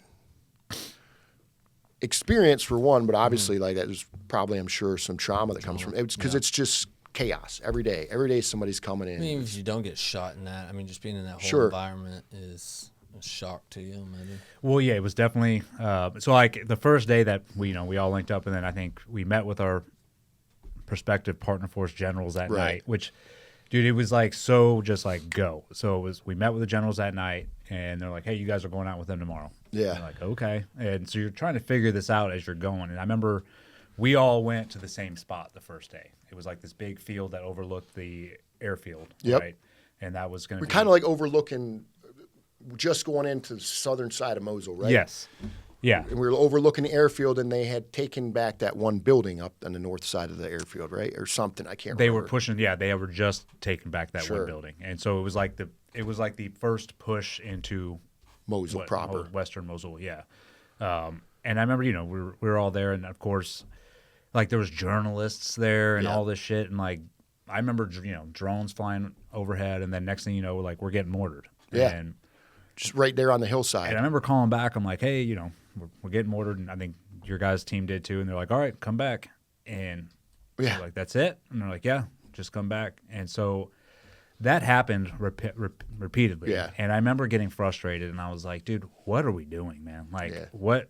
Because to be honest, like the Iraqis weren't listening to us. Like we would stay up till 2 a.m. I remember we'd come back from operating, then I'd go to the brief for the next day, and so Christian would have all the Iraqi generals in there, and dude, I love that guy, man. He would brief them and exactly like, hey, this is what I think you should do, and then the Iraqi general would be like, yeah, great, this is what we're doing, and would completely like negate what Christian said. All they were doing was using us for our air power. For sure. So when you figured that out, and I was like, dude, and then they wouldn't even push like half the time. Yeah. They were scared. So I remember just coming to a point, man, it was probably like 3 weeks in. I talked to him. My OIC was great, Jake. Yeah. And I was like, dude, we need to start going on the offensive here and like start making an impact, because I remember one of the Iraqi generals came up and they're like, hey, you guys need to come up here. My guys are getting, dusted on the front line. Like, can you do something? And we requested, we're like, hey, and they're like, negative. And so we're like, no, man, we can't. And he was so pissed. And he was like, you guys are a bunch of pussies, and like walked off. And I was like, dude, all right. So I was like, how can we start, and without completely bypassing all the rules? But it was like, okay, so we started figuring out ways to like, hey, I'd pick an advantageous position, the night before, and right, like, this is where we're going, and then here's my secondary position if this gets compromised or if I find a better position. And as long as they were approved, it was like cool. And we would just go out, set up the mortar team, and then I would go with 2 Iraqis and usually 2 other SEALs, and we go scout out like an advantageous position to start using organic weapons. And I'd find that position, come right back, and be like, boom, let's go, and bring a team up there. And that's where I really started, like the Iraqis started moving. And I was like, okay, this is working. But I think that there was some, like, I know the other SEAL platoon was not doing that. And then they were like, they started talking shit because that's what we were doing. And that's where it started becoming this like talk. It really wasn't that toxic. It was just more but of. It's like earlier, it's like you let one bad apple or 2 bad apples start to fester, and they'll ruin a culture. Yeah, it just when things pick up, and that starts to happen, we had like one dude on that deployment that was kind of, for lack of better words, he was so disagreeable, I would just say. It's like he was my driver, and like every time we were out, it's like, hey, dude, like you're gonna hit this rock. Like, I can see it. It's like, I'm telling you, got to get over. You're gonna hit this rock. Just hit the rock. And I'm like, it was every time. If you said something to him, it was just disagreeable, disagreeable. And finally looked at him one day, and I was like, you're done. When I talked to my team chief, and God bless him, he's one of the greatest people I ever worked for. I liked your team chief. He just walked over, man. said, get your shit. Wraps up all the stuff and sent him to the SOTF, and we got a new driver the next day. And so it's like, one, having a team chief that has top cover gives you that autonomy and listens to you and what you need. And 2, just like being in an environment where if you're that disagreeable all the time, then you're just going to go away. Yeah. We just don't need you. And so, but yeah, I mean that you get one of those dudes that festers and bitches and complains all the time. It's like that's it. Especially like with your team, because you guys' teams were bigger than ours, right? So you guys had the ability to kind of rotate I guys. Split them. Well, that was my call. Okay. So we had been there for 2 weeks, and I kept the whole team in that house. Yeah. And dude, we were sleeping on top of each other. Yeah. There was like no room in that house. It sucked. But at the same time, every time we went out, I was like, dude, we have such a big footprint out here, right? And we're taking mortars every day. That's regardless. We're gonna take mortars today. So I just knew, I was like, dude, if we keep going out with this element this big, someone's gonna get hit. Someone's gonna hit. So I just made the call. Well, with the OIC, I was like, hey, dude, let's send half the team back to Erbil, and they can just rest and refit, and then they'll just rotate out each week. They'll come back, and that way we always have fresh supplies. We have things that we need from the rear, and it ended up, working out what I thought. But what was happening is guys were going back to the rear, rest and refit, and they're like, oh, bitching. This festering starts, right? Yeah, it was festering back there. And so they're not, even when they're not there, they're probably, maybe there's one guy on the other team where there's like this, maybe they don't even see what's going on, but they're hearing, right? And it's almost like this cycle of stuff that starts repeating. And I think, probably looking back, that probably had a little bit to do with the way those guys. It definitely did. Same deployment that Yes. committed all those. Yes. or Yes. This is all So the- this is this is that the, deployment. The deployment, yeah. You committed massive Right. Horrendous amounts of war crimes. War crimes. Yeah. Yeah, and that comes to when we were talking about last night. When kind of just fast forward if we want to go into that a little bit. Yeah. That deployment ends, and those guys had come back about a month after us. But I had kind of heard, like, I don't know, maybe a month after you guys got back or something that was I don't know. I remember at one point I had reached out to you or whatever, and I don't know if you were like basically just dismissive, and I was like, what's going on, right? Like he clearly was like probably like, I don't know who to trust or whatever by this point. And I think I had heard or whatever that I don't know. Through Geo. Yeah, yeah. but I remember reaching out to, it was maybe right after you got a lawyer, and I reached out to that dude, the first lawyer you got. Yeah. Because I think, again, prior to that, I had reached out to you, and you were pretty much just like, I'm not talking to anybody. Bro, I type was thing. going through it. Like, Yeah, I could imagine. Like, because looking back on it, I'm like, yeah.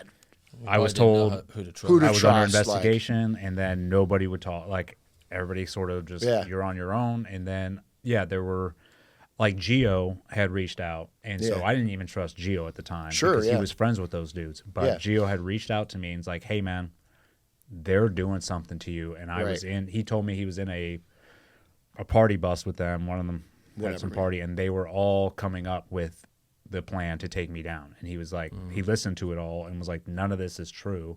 You guys are out of your minds. But so he called me and let me know. He's like, dude, I think these guys are going to Sure. like do this. And even then I was like, all right, dude, sweet. Like, I kind of knew something was festering, Right, but at the not same that- time, it was just a weird place to be in because I had already been shunned out, and then I didn't know if people were like trying to spy on me or trying to get things from me because NCIS was stalking my house for a month, which I had found out later on. It was just a weird. Yeah, and I think place we to were be in. hearing from the team out that was deployed out there that NCIS was crawling all over out in Iraq at one point in time, or somebody was. Yeah, And so everybody was just like, what is going on? And kind of from an outsider's perspective, and I can't imagine like your family or whoever, you're just like, dude, what's up here? Did you even know of what he was being accused of? at first? No, I had no idea until I think the arrest happened, and I can't remember what the timeline was, but you had gotten a lawyer. And I think at that time, I'm like, this is ridiculous. And I mean, obviously, I wasn't in the exact location or Yeah. whatever that day, so can't speak to that. But knowing Eddie and knowing the man he is and the way he speaks about his family, the first time we meet, and the way that he carries himself, and obviously, like me, can come across a little brash or whatever, or direct, Yeah. right? And I think the culture of especially the younger teams, yeah, like, and I always say, and I said it when I spoke in court, like to know Eddie, you kind of got to know that he was raised in the Marine Corps, meaning his first 4 years in the Marine Corps, and I think you mentioned it earlier. Yes, sir. And you're And brought dad, up. Your you're dad just, was Marine, right? no, my dad was Army. Yeah, but you're just brought up in a culture that like you be direct. You do things this way, and I think that when you talk to some of the younger generation, they don't like it. It's just a different culture, Yeah. really. And so I think one of the reasons I Softer hit up, culture. yeah, I mean, I'm saying that. for lack of better words. it's a mix of being a little bit softer and also being a little bit more progressive, I guess. Yeah. in a way. Sure. Which it's like that's a good thing, but then there was this line of like, okay, be a little bit more progressed as an operator, but it's like, well, also your feelings are involved. now. Right, And it's exactly. like, no. Like, yes, you should speak up, whatever, if you feel the need to, but like, I think Sure. they let their feelings and emotions get the better of them, and then like, oh, because I'm feeling this way, this isn't right. And Right. it's like And we don't have the that's the experience. I living think in the there's gray. context, though, right? That's what I With mean. That, so it's like the context. If you're in a corporate setting here in Sure. America, okay, that may be a different context than, hey, you're at war Yeah. on a SEAL team. Like, you want someone that's going to be like, hey, get your ass over there and do that. Well, you have to understand too, like, again, the ability to live in the gray. Like, this was not only a war zone; people lived there, Yeah. civilians lived there. Like, you don't know, like, again, a lot of this fight is enabling. It's enabling through looking through a drone, right, like that's zooming in. It's making decisions daily. Like, does that dude have a weapon on his back? Or is that him carrying a load of, like, it's just this constant daily, like, you're on alert. Is this car driving down the road, like, coming because they want to talk? Like, is this dude that's walking up to me? I mean, I remember the first combat mission we were on. Your team hadn't been there. We were with your other platoon. And this was I think one of the last pushes on the eastern side of Mosul. And we started getting mortared at some point, but the ISIS dudes had come out and just mowed down a bunch of civilians. And there's this guy like walking towards my truck, and my truck's kind of the lead on this road. And it's probably the only time I was like really like pretty sad. He just has this girl. She's probably 2.5, 3 years old, and you can tell from like 100 meters away, he's sobbing, and you can just tell that this dude's broken and that his daughter's dead. I mean, you can kind of like see she's lifeless, and she had just gotten machine gun essentially like in front of her dad when they were trying to flee that part of the city, and so. There's all these emotions going on, right? You're making a decision, like there's empathy going on. Like you can see that this guy's carrying a lifeless body of a girl that's the same size and age of your daughter that you just left at home, right? And you have a little part of you too have to be careful of like, hey, is this dude walking with a bomb? Like that's what I'm saying. When I talk like the gray area, it's like you're making all those decisions all the time, every day, in every instance. In real time, too, right? And do you think you're going to not make a mistake? I'm not even talking about his situation. I mean, if you wanted to like really look back through a comb through anybody's situation that was in that, somebody made a mistake somewhere. It's war. It's decision making at the highest level with real consequences, right? I think Rogan says that all the time. Like, there's consequences every day for an action, whether, and obviously this dude brings his daughter up, and my Special Amphibious Reconnaissance Corpsman, SARC, we call him, is like looking at her, and he's like pretending to help because he wants to help this guy, but he's like, she's dead. Gone. She's gone. And this dude's like laying on the ground, broken. It's like the first, and that's obviously like you see those situations. You see those decisions that you need to make all the time, but you also like these people are savages. Like that ISIS, dude. And this is your first interaction. It's like those people are savages. To the 10th degree. You see this enough, you're like, fucking kill them all. Like Christians said it, right? Like, and God bless him for saying that. On the stand, basically, is like, no, I told him like we're not letting one ISIS person leave that city. That was That not only came from Christian, that came from Mattis. Right. Mattis put out, he's like, the gloves are off. Go get it done. And then Christian was doing exactly what Mattis put out. It was like, go kill them all. And that's the one thing I try to, like, on that deployment, like you asked Dave, was that the most, like, craziest? I think for the amount of atrocities. Sure. Like, I'd never seen atrocities like that on any other deployment on a daily basis. And I know through that deployment, you had to shut off a part of you that it's like, dude, I can't sit here and feel empathetic. Right. Otherwise, I'd break down. Right. Because there was so much carnage and like watching it. I'll give that you was an example. your 9th deployment, right? Yeah. So like the guys that it's their first or second deployment. And I've said that a million times, Dave. Like I give them grace for that. Grace for that because that is a hell of a deployment on your first like deployment, combat deployment to see that much carnage, and I know that had an effect on them. Because I know for me, I had no problem shutting it off. I'd done it on deployments before. It's like, dude, this is war. We've seen this before. But I'll say like when I was locked up, my first lawyers had this psych come talk to me, and she was like trying to get me to talk about the deployment, and I'm like, yeah. She's like, no, I want you to shut your eyes and like just think about one day on that deployment. And I want you to just talk me through it. And I went right back to one of the days we were out there when we watched groups of women and kids get mowed down in front of us. Like ISIS had sent them fleeing across this field, and whatever, just mowing them down. And I'm like going through, and dude, I started like crying, which because I had blocked that off, and I didn't, I just I don't want to think about this. Right. But then when I started thinking about that, I'm like, yeah, dude, that is the situation, like the situation that we were in, that they put us in. It was a very complex. It was savage, but it was complex at the same time, where it's like you had to check your emotions on a daily basis because you would see that carnage, and then we were like, dude, fuck these people. Yeah. But you also couldn't just be like, fuck these, let's kill them all. You had to make the smart decisions like, yes, I want to kill all these people, like all ISIS. But you had the same opposite reaction for the people who were being mowed down by him and killed by him. And so it's like this decision-making at the highest level all the time, every day. And so I think without understanding those contexts or whatever, you don't really even understand like the trial or anything that happened, right? Because I think as civilians can understand it, like I can understand it intellectually, but like you don't have any reference point or you haven't experienced that. That's another level of. Nor should you have to. Yeah. And that's the other thing. I don't want anybody to experience that. But and at the same time, that's why we do the job that we do.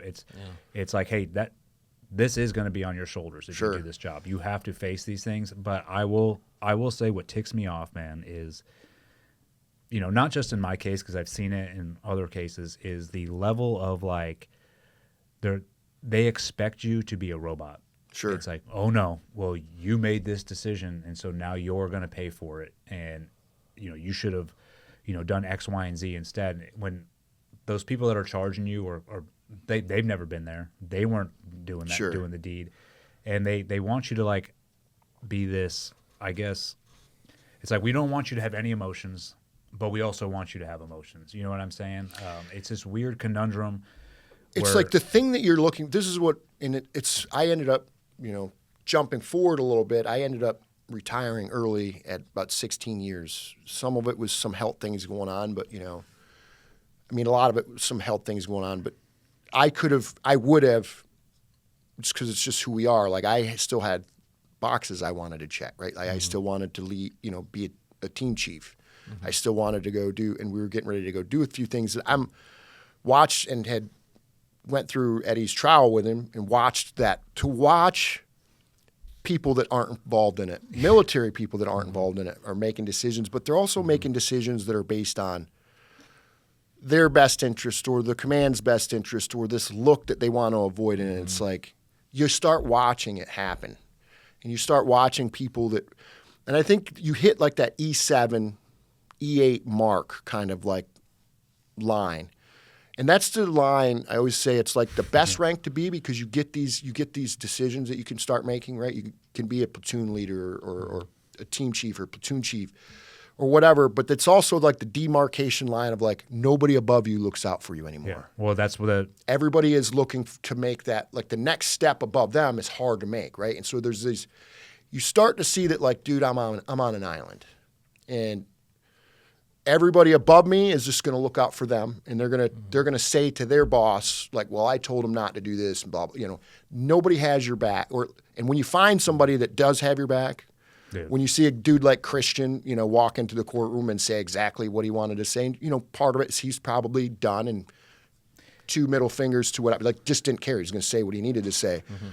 But to watch the amount of people above you that were just making decisions based on themselves or the organization, and no humanity involved in it, no like empathy, no.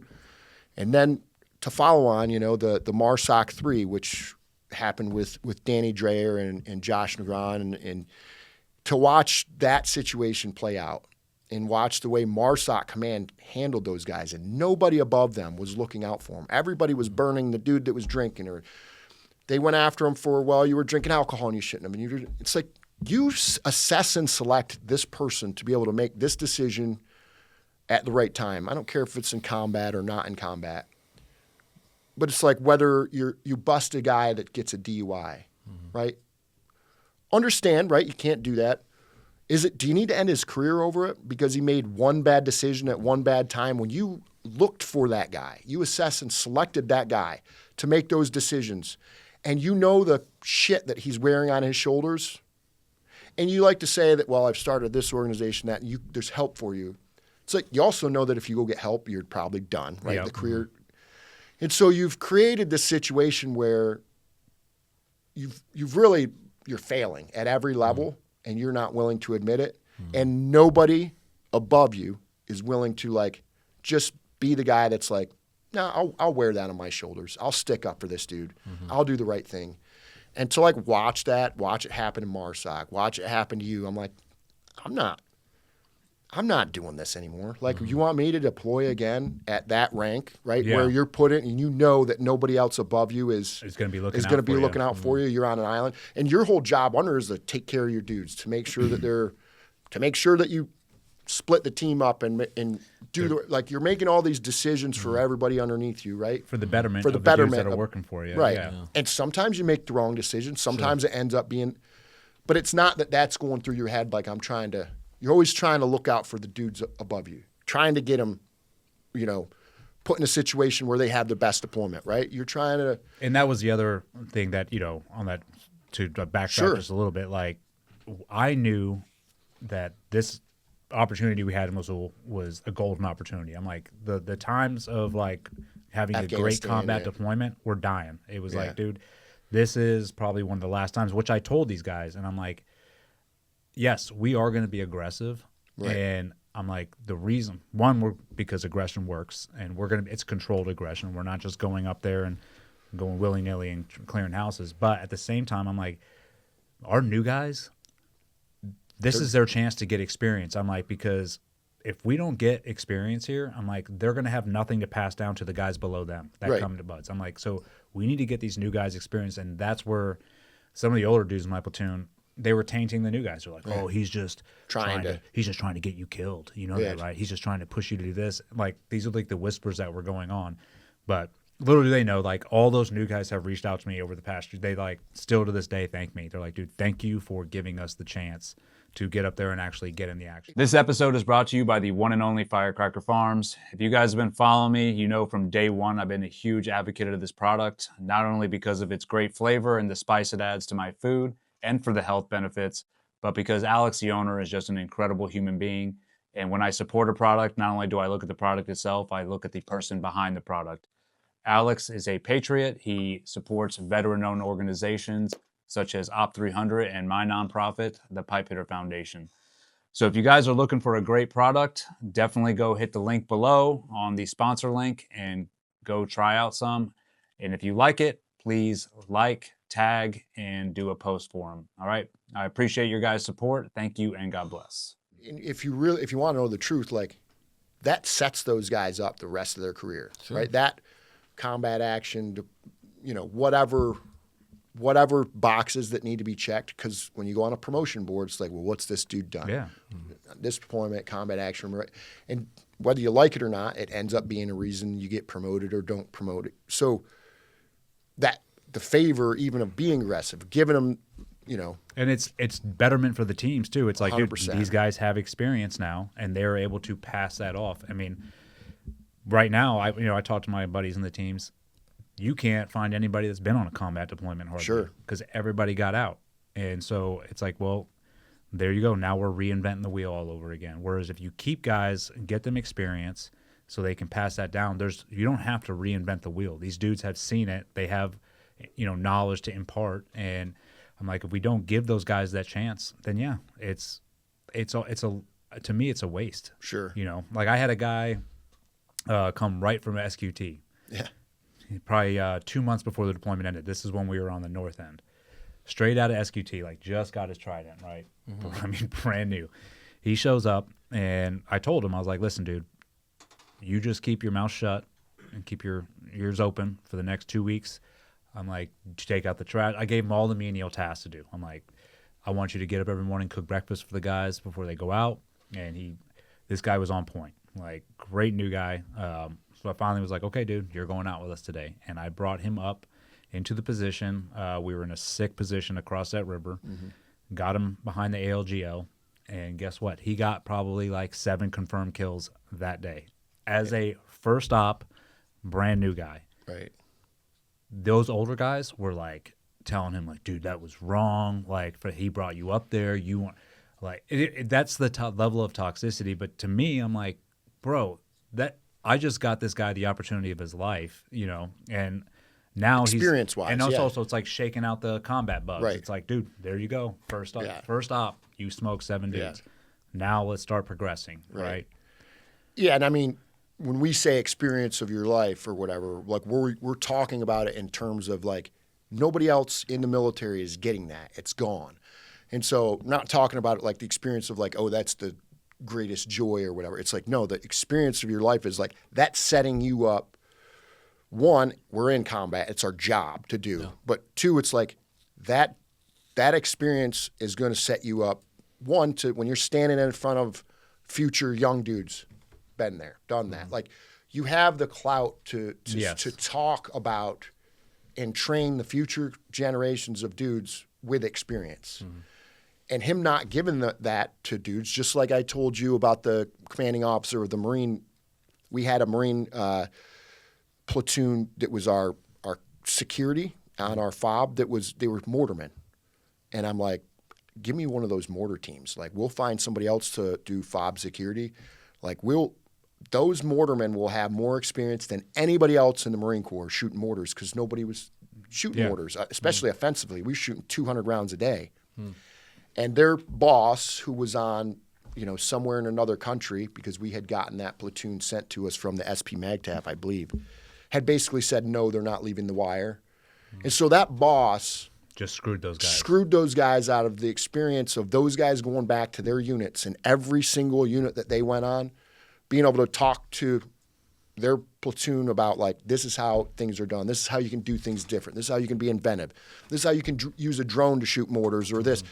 That was a deployment. Like we said, it's every day you're in combat or you're seeing. And so the ability to do things and to push the envelope and to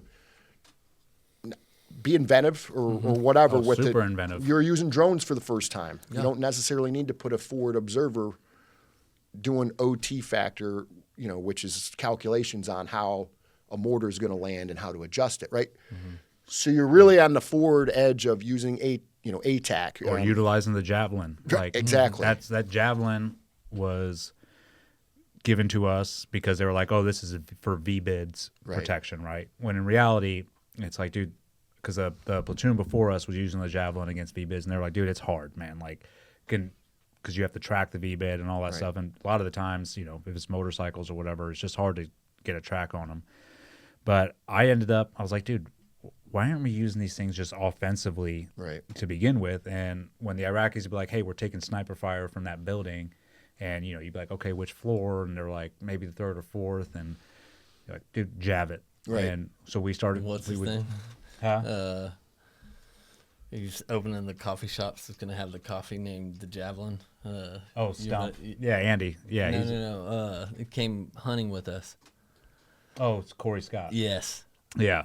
But I mean, and Corey shot more javelins at deployment than I think anybody. But like, even then we started, so we would bring the javelin up to our sniper OPs, and we actually were shooting the javelins through murder holes. Yeah. We were just, so we wouldn't have to expose ourselves, and it worked. And it's just that opportunity to sit there and test those things out, and actually, in a combat then they become TTPs. Mm-hmm. Right. It's like you come back and you're like, hey guys, this is how we were implementing the javelin.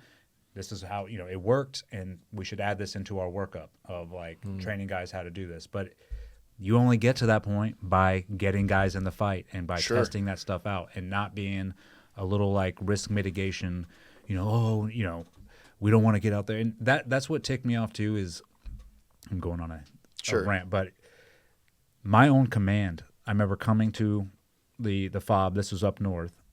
The Commodore was like giving a speech to the rest of all the guys before we were going out. This is not your fight. This is not worth it. Don't do this and this. Your life isn't worth this. And to me, I'm like, I'm listening to this guy give this speech, and I'm like, dude, he's not going outside the wire. Right. He's not about to go drive through about 100 IEDs or VBIDs or anything like that. And then plus to say like, this isn't worth it, your life. I'm like, telling your guys to almost not. Well, that, and I'm like, we lost Chuck Keating, JJ Finnan. I'm like, so you're saying those guys died for nothing? For nothing? Like, give me a break, dude. And that's where I think some of this the toxicity also came from was the leadership pushing down like, oh no, don't get too involved. This isn't our fight. It isn't worth your life. And it's like, then but what's that saying to the guys underneath you exactly. too? And I'm so like, when well, you then go don't send back us and out. you go back and you're going to combat and they've just heard from their commander, this isn't worth it, and you're saying no, we're going to go and this is our job. Yeah. And it's our mission actually. And oh, by the way, we were told that this is what we're going to do. It's so it was like in the middle of a deployment, they're basically setting their mindset up to be undermining you. Yeah. Yeah, and to me, I'm like, dude, if it's not worth dying for, then why are you sending me? Right. I'm ready to go. Like, and that was my attitude. Like, I'm accepting. I'll die for my country, dude. Like, that's part of signing on the lines. Like, dude, I'm willing to give my life for whatever mission you give me in front of me. Yes, will I try and mitigate as much risk as possible? Of course, but I also know at the end of the day, I'm ready to die. I'm ready to die for what I'm doing, and that's the attitude that I expected everybody to have. But when you have leadership like completely telling, nope, this isn't worth it, but we want you to go out anyways, I'm like, dude, it was the worst conundrum of like trying to motivate these dudes to go out, but then you have the leadership telling them it's not worth it. So that I think that's what caused this rift as well, where a lot of these guys were like, what are we doing? We're risking our lives for nothing. And it's like, yeah, well then what are we out here for? You know what I mean? Makes sense. I don't know. And maybe my attitude was a little bit too aggressive, but that's... I mean, it's all hindsight, but at the same time, it's like, if you don't have an aggressive attitude, what are you doing here? Yeah. Yeah. What are you being on a SEAL and team I think Mosul any younger guy that's looking up at his leader, like in this, I think one of I mean, there's different types of aggression as well, but like I remember always being, to whatever leader I worked for along the way, it's like, what are you doing? Why aren't you getting us a mission? Yeah. Why are we sitting here? The opposite's the worst. What are we doing? Like, and that fester to the point where you almost get to where you're like, if you guys aren't going to fight for us to go get a mission, then I'm going to go to a different team or different unit or something. I'm out of here because I didn't train to go to special operations to do nothing, to do this. Right. And I think when you are a civilian or whatever, you don't understand that that's our mentality as a junior guys, and he was giving them that, like specifically what all of us want. Like he was giving it to them. Mm-hmm. And to see the opposite when this court case started, all of us on teams were like, what is going on? Like, what are these guys? What's these dudes' deal? Mm-hmm. It was so strange. And then like, without getting into too many specifics, but like me being in the courtroom and seeing some of the things that were being said. And I think one of the gentlemen was talking about being in another sniper hide at the same time. And Eddie was in a sniper hide and they were talking on the radio back and forth. And at some point he had said that, maybe you want to be more specific, but he basically had said that you guys were talking about whether it was a civilian or not a civilian or something to that nature. And he had said that only reason why he had shot, or no, help me out here because I don't want to mess it up. Dylan DeLay. Yes. He was in another sniper hide. It was probably like 100 yards, 150 yards. But they're both looking at the same target. Yes. Or apparently looking at the same target. And he had said that he saw an old man. That's right. And the guy wasn't doing anything or whatever. And then he heard a shot come out. He heard a shot come out and was like, oh, I know it was Eddie that killed him. And they were like, well, first, how do you know it was Eddie that killed him? And he's like, well, I saw the vapor trails. Do you remember that? Yeah, it was from 150 yards away, which is impossible. Like you're not seeing the vapor trails from another sniper position 150 yards away when you take the shot. But he was lying because a new guy from my platoon testified for me on that same shot, and he was like, "No, I was with him. That was a bad dude. It was confirmed, and he took the shot."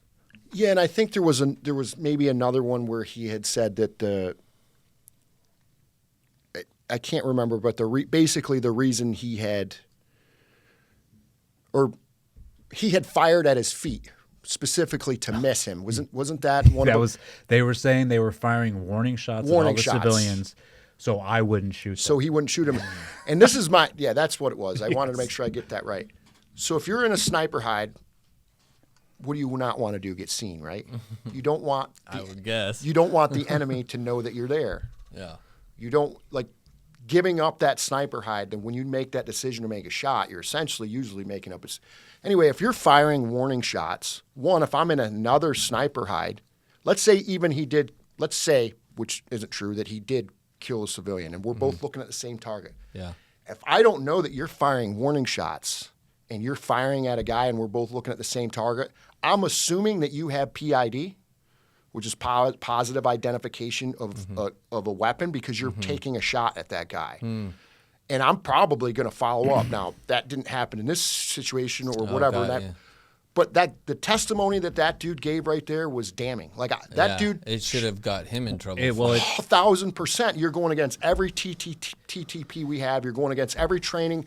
Like the fact that you did that, like you probably could be arrested for potentially setting up a situation where that somebody got killed that shouldn't have. It showed their level of inexperience. Exactly. Like it showed that these guys had not been in combat that much. I mean, that was their only combat deployment, and the level of just lies that they were saying. But even when they were trying to back them up with like these tactical excuses, none of them made sense. Right. Like that. It's like, oh well, we were firing warning shots and all the time and trying to And it was like, dude, if you just took a step back, I'm like, so let me get this straight. Right. Eddie was going rogue into the city, because this is what they were saying, and I was just killing random people. Let alone like every day we had, I don't know how many ISR platforms going on up there.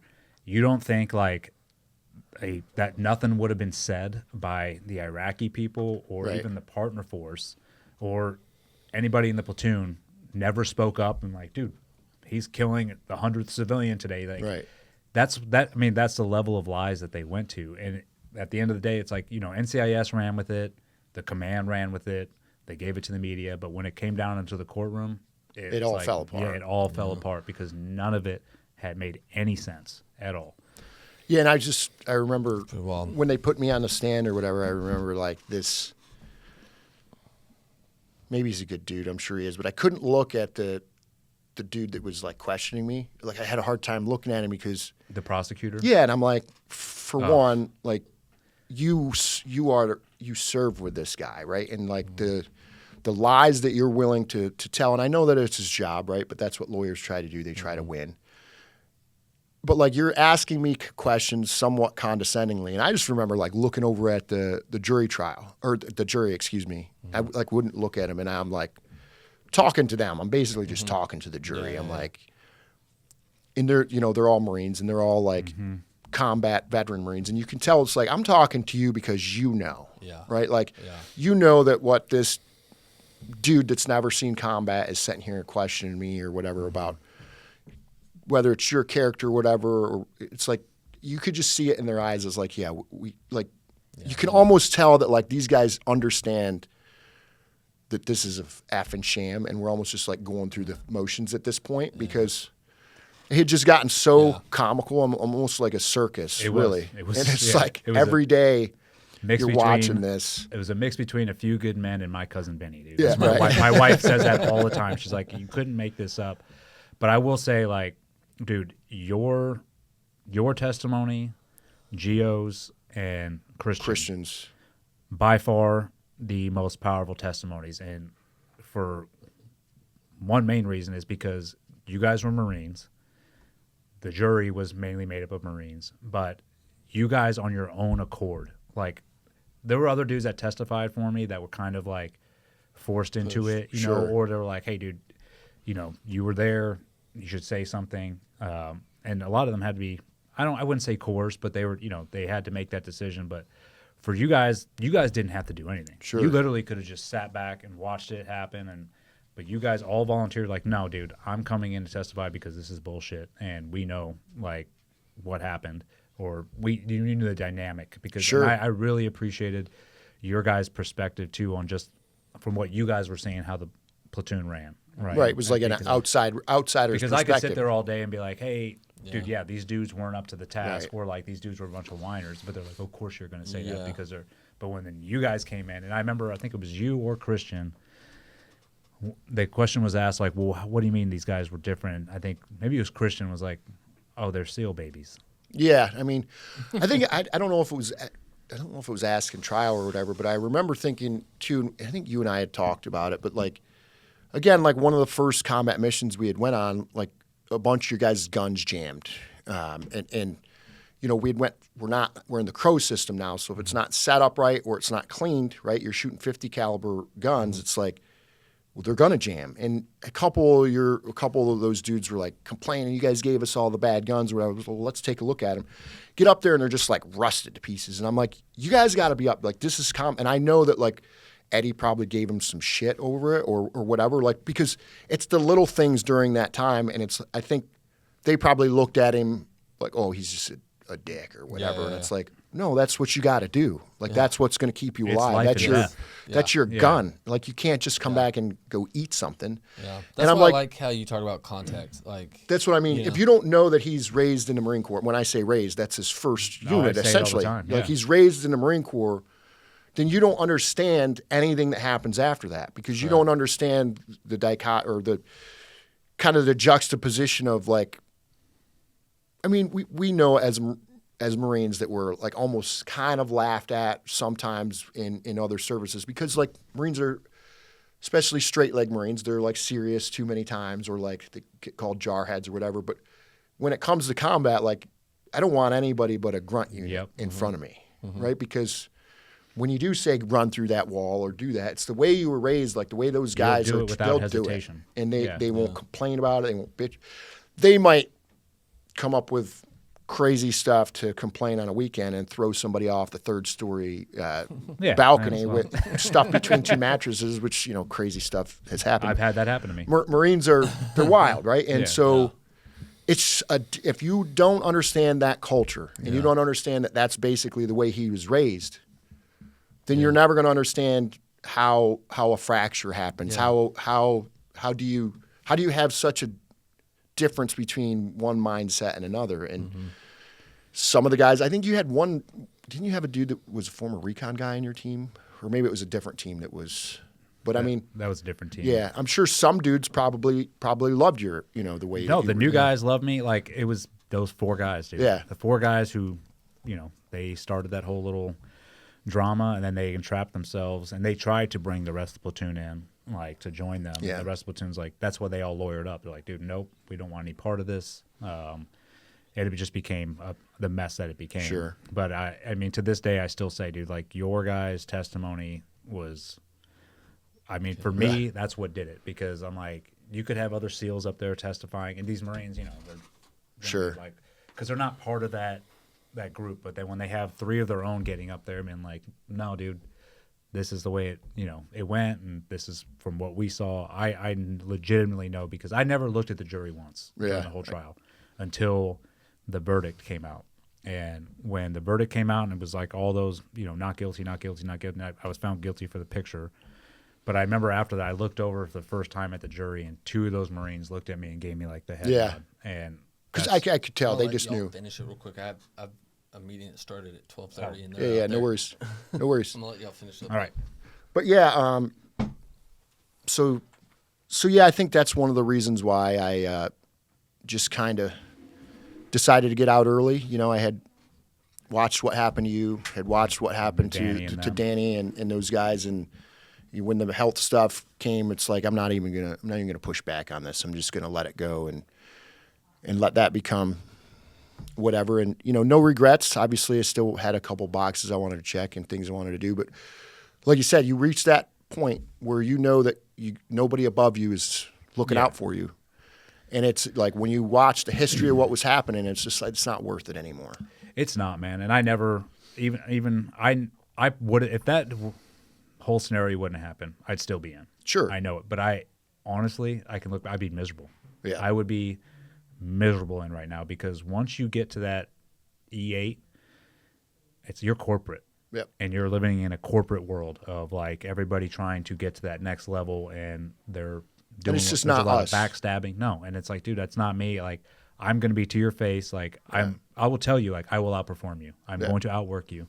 I'm going to straight to your face, and I did that. And people are like, oh, you're a dick, and I'm like, no, it's just me telling you. Like it's a competition here, dude. I'm letting you know I'm going to outwork you. Now that should motivate you to try and outwork me. And that way, at least we're doing it fairly. We're like doing exactly what we're supposed to be doing, which is training to be the best possible. But what happens is there's guys that don't want to do the work. They don't want to like put the extra time in for the training. So they'll find ways to backdoor channel to get what they want. And that's either by smearing or by like playing the corporate game. Like, oh, look at my platoon's up on their, they're nobody's in the red on the dink list on anything. Like they're the admin's squared away, but it's like, okay, cool, man, your admin's squared away, but how are you guys out in the field? And right. Most of the time, if your admin's squared away, you're shitty in the field, and vice versa, right? Sure. And I was fine with like, hey, if my admin's not squared away, we'll square it away before the time comes. But we are focused on training, and we are here to outwork everybody. And that was the attitude that I had. And it's the same attitude. Like I got that attitude from the Marine Corps. Yeah. And honestly, I got that attitude from my first 2 SEAL platoons. That's because it was how different it was. then. Yes. And I mean, do you remember? You remember General Boss, right? Didn't he testify for General Boss flew in from Iraq. Yeah. To testify. That was like, dude was awesome. Yeah, and he was there that day, and he's like, dude, and he. I got a present for you. So. No way. Yeah, I don't know if you remember these, but I don't know if you remember these. I'm keeping these obviously, but those are the first 2 patches that you had given me on that first deployment. Nice. The 2-7. Yeah. Team, maybe one of your one dudes, but you had given me one. But those are the 2 that I wore. So the Raider patch that I wore on that deployment, and then that one. But this one, it's probably a little too big for you, but we had made these shirts. So that's probably like one of one left. I don't know. No but that's no way. That's General Boss on the top. Bro. Of it. And it says like a boss. That's the best And shirt. and then it says Western Mosul University. Dude, you guys, that's a sick shirt. Yeah, so Walter had a few of those course. made up for some of the Dude, guys. Walter was the man. So yeah, I can't remember. It's probably a little bit big, but I know that General Boss, like a boss, man, like he flew over here and testified, Dude. And so On something you his own can't accord. get, something you can't get anywhere else. So I figured you'd like that, man. Dude, thank you, brother. Dude, this is probably one of the best gifts I've gotten. Yeah, Dude, he was a sick. good I'm dude. gonna rock this shirt. So yeah, I want to get into like just real quick like what Sure. you got going on now. Yeah. Yeah, so I mean, obviously, the transition wasn't necessarily always the easiest. I still worked with MARSOC for a while afterwards, doing some combat development integration, and I will tell you, had some great leadership there. Specifically, Dan Redfield, the G8 boss, the 15 that worked up there. I had gotten diagnosed with cancer about 6 or 8 months into working there, and the grace that he gave me during that time, it's like that's what you're looking for in a leader. That's what you're looking for in a guy that that looks out for you. And he probably could have. I was a contractor. He probably could have made my life a lot more difficult. And the contracting world. Yeah. If you take time off or whatever, and you need to go do things, like they can just not pay you, or whatever. And I'm not saying what time I took off or what didn't. I'm just saying Dan made sure that he was graceful, and Dan Bordash did as well. And so shout out to both of those guys for making my transition a lot easier. Because honestly, without them, I probably wouldn't be where I was today. But ended up going through the cancer treatment, and then What do they think that? Because there was another guy. Yeah, and I'm not naming names or Yeah. putting his, but same team. I think it was like a year or 2 before me had gotten. Cancer. We both gotten testicular cancer. So both after 40, which is very rare for men after 40 to get testicular cancer. Usually happens in your 20s, teens and 20s, that particular type of cancer. And so for 2 men in their 40s to have it happen, both on the same team after one deployment, I mean, coincidence, maybe. I'm surprised it doesn't happen more often. Now, Sure, with but I all, mean, like that deployment, everything was burning and everything was, Yes. and so there was some medical stuff that was coming up prior to that I think I think it was just a combination of a lot of things that had been building up internally in me. And so it was a little bit of a rough transition at times. But again, when you work for good dudes and you get the opportunity to be taken care of and see it, when I was probably at the point where I'm like looking at everybody like nobody's looking out for me. Yeah. And then, got the opportunity during that job to go work for a cybersecurity company that's doing great things. Has basically partnered with Microsoft and has been one of their biggest supporters through some of their problems that Microsoft has had, whether it was with the Russians attacking them or the Chinese or whatever. And so, I won't name their name, but if you look me up on on LinkedIn, you'll see the company, and that company's making a huge splash in the DoD, and they've become the enterprise solution for the Air Force for micro segmentation. Which, not to get into too much boring, but we live in a different fight now, and it's going to the cyberspace, right? And so, in the past, everybody's worried about the perimeter, right? Like, how do we keep people outside the network? How do we keep people outside of the city or whatever, right? Like, now they're looking at the fight from differently. Either one, they're already in and they've been in for years, and how do we get them out? Mm-hmm. Or two, once they do get in, how do we stop them from going from one asset to the next, to the next, to the next? So what they call it is micro-segmentation. How do we put a guard at everybody's door inside that city, inside the network? Yeah. And so that dude can't just run around and take everything he wants, because in the past it hasn't been that way. You get access to the system. They can get everything. They're in. Yeah. They can get everything. And so got a chance to go sell back to the military cybersecurity software, and it's been great so far. Worked for an awesome team and worked for an awesome boss. And again, like, the owner of the company, even has made the transition, and the work environment a lot easier. The corporate world is different, like we say, right? Yeah. Like, I know very much that my personality can come off a little bit, but having a boss that probably also understands that. He was a Marine as well at one point in time. That definitely helps. But he has a very calm and understanding personality and attitude. And just having a boss that you can work for in a really professional company where you're taken care of, it's different, right? And it's new. It's been new to me, and it's been great. So I look forward to, this next fight, this next portion of it. I will say that there's some frustrating things that we talked about it the other day, that you have this pervasive, for lack of better words, there are people that work inside the DoD in these acquisitions departments, and one of my customers is I've tried to get a meeting with this one guy down there, and it's been great on one of the parts, but on one specific part, just guy won't even take a meeting with me. And I asked him, like, why? Well, I've already looked at I said, so you've had a brief, you've looked at the demo. Well, no, I read a paper on it from another guy that did. And I'm like, so you're going to tell me you're going to make a decision based on something that's not reality? I'm like, and us as former team guys, I was like, dude, I'm thinking in my head, are you telling me that you're not even willing to get my guys that are on the ground the best stuff? Because I know that my company at least should be looked at as one of the best. Yeah. And I knew right there the guy was, one, disingenuous, and two, had relationships with somebody else that was going to play into it. And I've looked into this dude, and it happens all over the place. But it's like, okay, so how does a guy that is a part-time worker in this institution, in this unit, write requirements that are going to dictate what type of software or gear gets bought while he's a reservist, and then while he's not a reservist, his full-time job is working in that same office as an integrator. The biggest conflict of interest, that wins and benefits from this. And I'll say it happens all across the force. Yeah.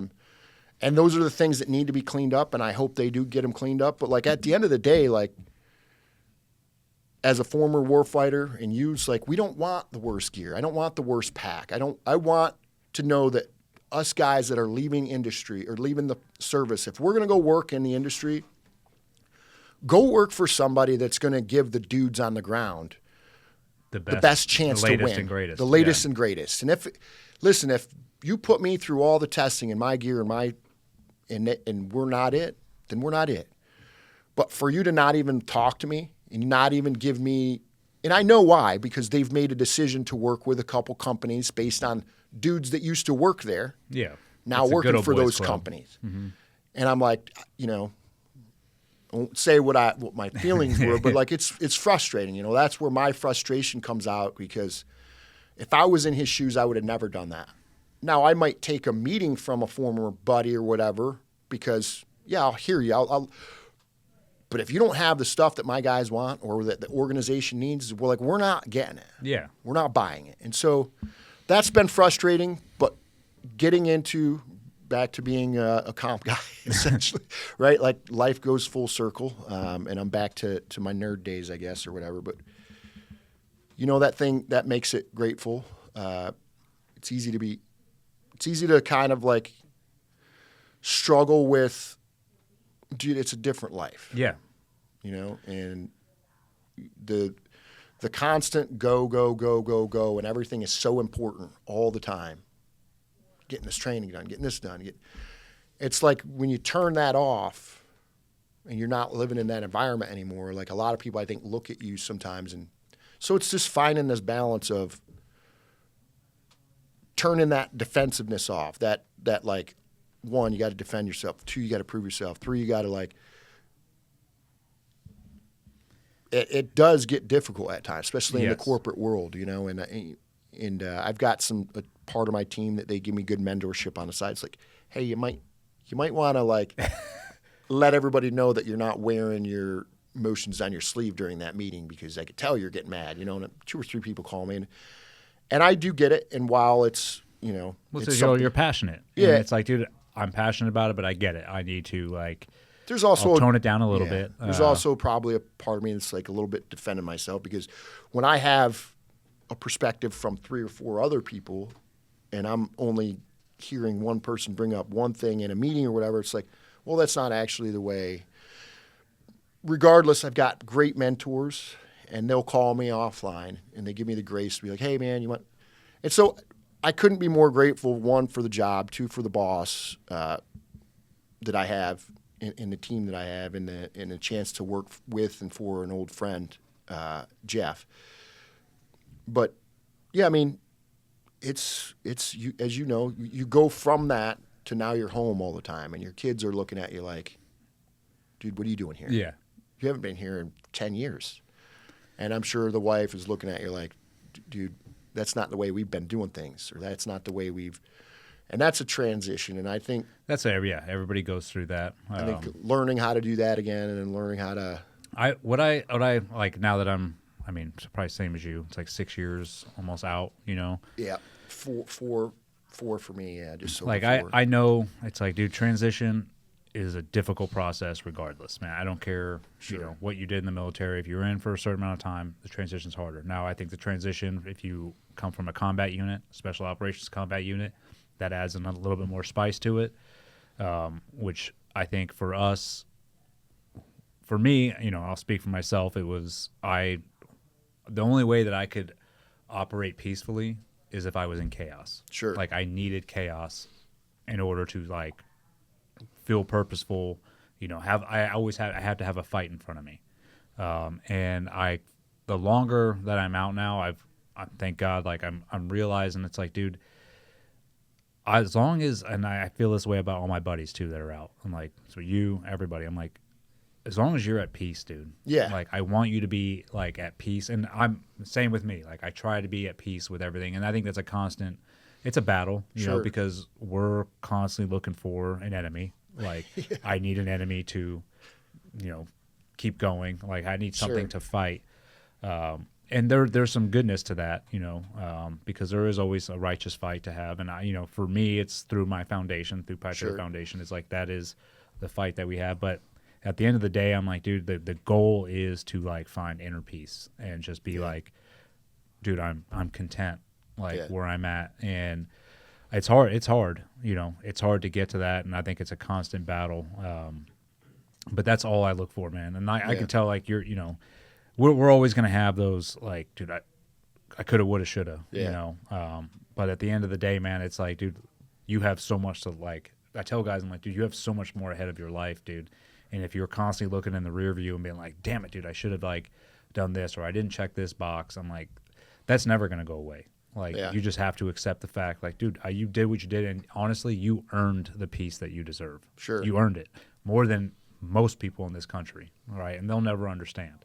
So I'm like, dude, that is the best thing I want for guys, man, is just, I don't care what you do. Like, as a and job. it's nice being down here and seeing, you and your wife and seeing the peace that you have. And I was telling my wife last night, I'm like, you had a bunch of people that come up in that restaurant and was like, hey, Mr. Gallagher, and I could see where at times, because it's been, 7-8 years removed from that, you guys have lived down here, and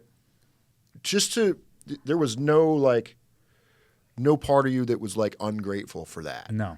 You know what I mean? And like, even to this point in your life where you've gotten to, and you could tell that you were still great, but like handled those guys with grace, and that look on those people's face that you gave them that time and whatever. Like, good on you for doing that, because not everybody is like that. Yeah. Right, too. Because, I mean, there does come a wear-off time, right, where it probably gets a little bit annoying, but it didn't seem at all. No. It seemed like even to this day, there was still a gratefulness. Oh, for sure. For sure. My whole perspective on that whole situation has completely changed over the years, where now I am, as much of a nightmare and how stupid that whole thing was, I am grateful that happened. I'm like, dude, it was a blessing that we had to go through that, and it just propelled us into what we're doing now, which we're able to help more people now, especially in active duty military through our foundation. And we would have had none of that, dude. I wouldn't have the life I have now if I hadn't have gone through that. And so I'm grateful for all of it. I'm grateful for all of, like you said, people will come up and like, hey, I'm grateful that people even, like, they say like, oh, I follow you or whatever. It's like, dude, that's huge to me. I'll never take that for granted. And it's not like I want people, like, I'm not like, oh yeah, come follow me or whatever. I'm not about that at all. But if people do, I'm completely humbled in that fact that they do, man. I'm like, because I don't look at myself any different than, anybody else. I'm like, but if I'm able to make a positive impact on people's lives through whatever actions that I'm taking, that's all through the grace of God. Sure. Like, that's God working through me. And I have to ask him every day to do that. I get up every morning and ask him, like, dude, guide me to do something, that's purposeful. And just give me the grace and the forgiveness. I ask him for everything, dude, because if I just left it up to my own, human mortal ways, then I'd be a mess. Yeah, for sure. But I wanted to point that out and make sure that it was, you could tell that it was genuine from you and your wife, because I could see how, bless your wife and your brother through that whole situation. They were probably your true warriors, and the late Bernie Carrick. I think I don't know if you wanted to chat quick about that. I know that we're getting short on time, but I probably wouldn't even gotten involved in that without Bernie Carrick getting involved. And I had, for those that don't know, you had a lawyer prior to the group, Tim Parlatore.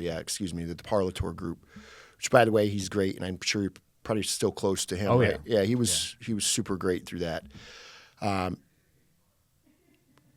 wouldn't have been involved in that. I had reached out to your previous lawyers kind of when I knew something was going on or whatever, and couldn't get a hold of you, and kind of had heard I think you've been maybe arrested at this time. Yeah, I was locked up at that time. Couldn't figure out what was going on, and so I'd reached out to your lawyer and just said, hey, I've deployed with Eddie twice, was on that deployment with him, what do you need from me? How can I help? Like, I'd love to. Basically, he's like, now, we're good. Took my name, and that's it. I don't even know. I think he took my name and number, but essentially, like, just done, nothing. And then so start getting a call from this New York number one day, probably at some point while you were in jail, and it's just over and over and over. I wasn't going to answer it, and it ends up being Bernie. And Bernie is like, who are you? I got your number here from somebody, but that was in the pile of they took over the case. And probably if it isn't for him, and I tell him our relationship, but like, I don't end up on that trial. So it's Bernie digging through that stuff, and I'm sure he did it with others as well to get the right people involved. And then, just watching your brother and your wife, like, go to Go to the war. media, go to war for you. And bless Sean. I've become friends with Sean now, yep. and I don't like how good of a golfer he is. But Dude, he I'm loves coming for hanging you, out buddy. with you, man. but yeah, just those two are so great, and to watch that and your family, and even last night, Andrea, the way she handles like what those people coming up to you. I mean, that probably would get annoying, maybe annoying at times. But you could look at it that way. but she doesn't. and You could tell no. that she doesn't look at it that way at all. So No, testament to your family, man. dude, I appreciate it, dude. And like I said at the beginning of the podcast, man, you are one of the most solid human beings I know, and you're a true friend, dude. Like I know appreciate we it. all are like, oh, my brother, and like we served Yeah. together, whatever, and we know the reality of Sure, it is yeah. like, cool, man. Yeah, we were brothers when we were in, but it's when you have a true friend, dude. And like I heard a quote the other day.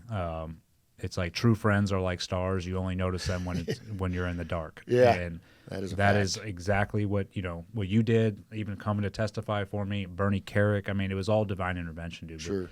With him reaching out to you, and there's not a day that goes by, dude, where I don't think about that, or I'm not like blessed like to have you in my life, and the fact that you to this day, man, like with my son in the Yep. Marine Corps, you're helping mentor him, calling him, like dude, that it means so much to me. No, man. yeah. I'm it's- glad to get to do it, and it's cool seeing him become a Marine. Yeah. Dude, that was cool when you brought him up. I was super proud. I know we're probably getting at time, but next time maybe I'll come on again or whatever, and we can Yes. chat a little bit about the stuff working on separately for my job with the podcast.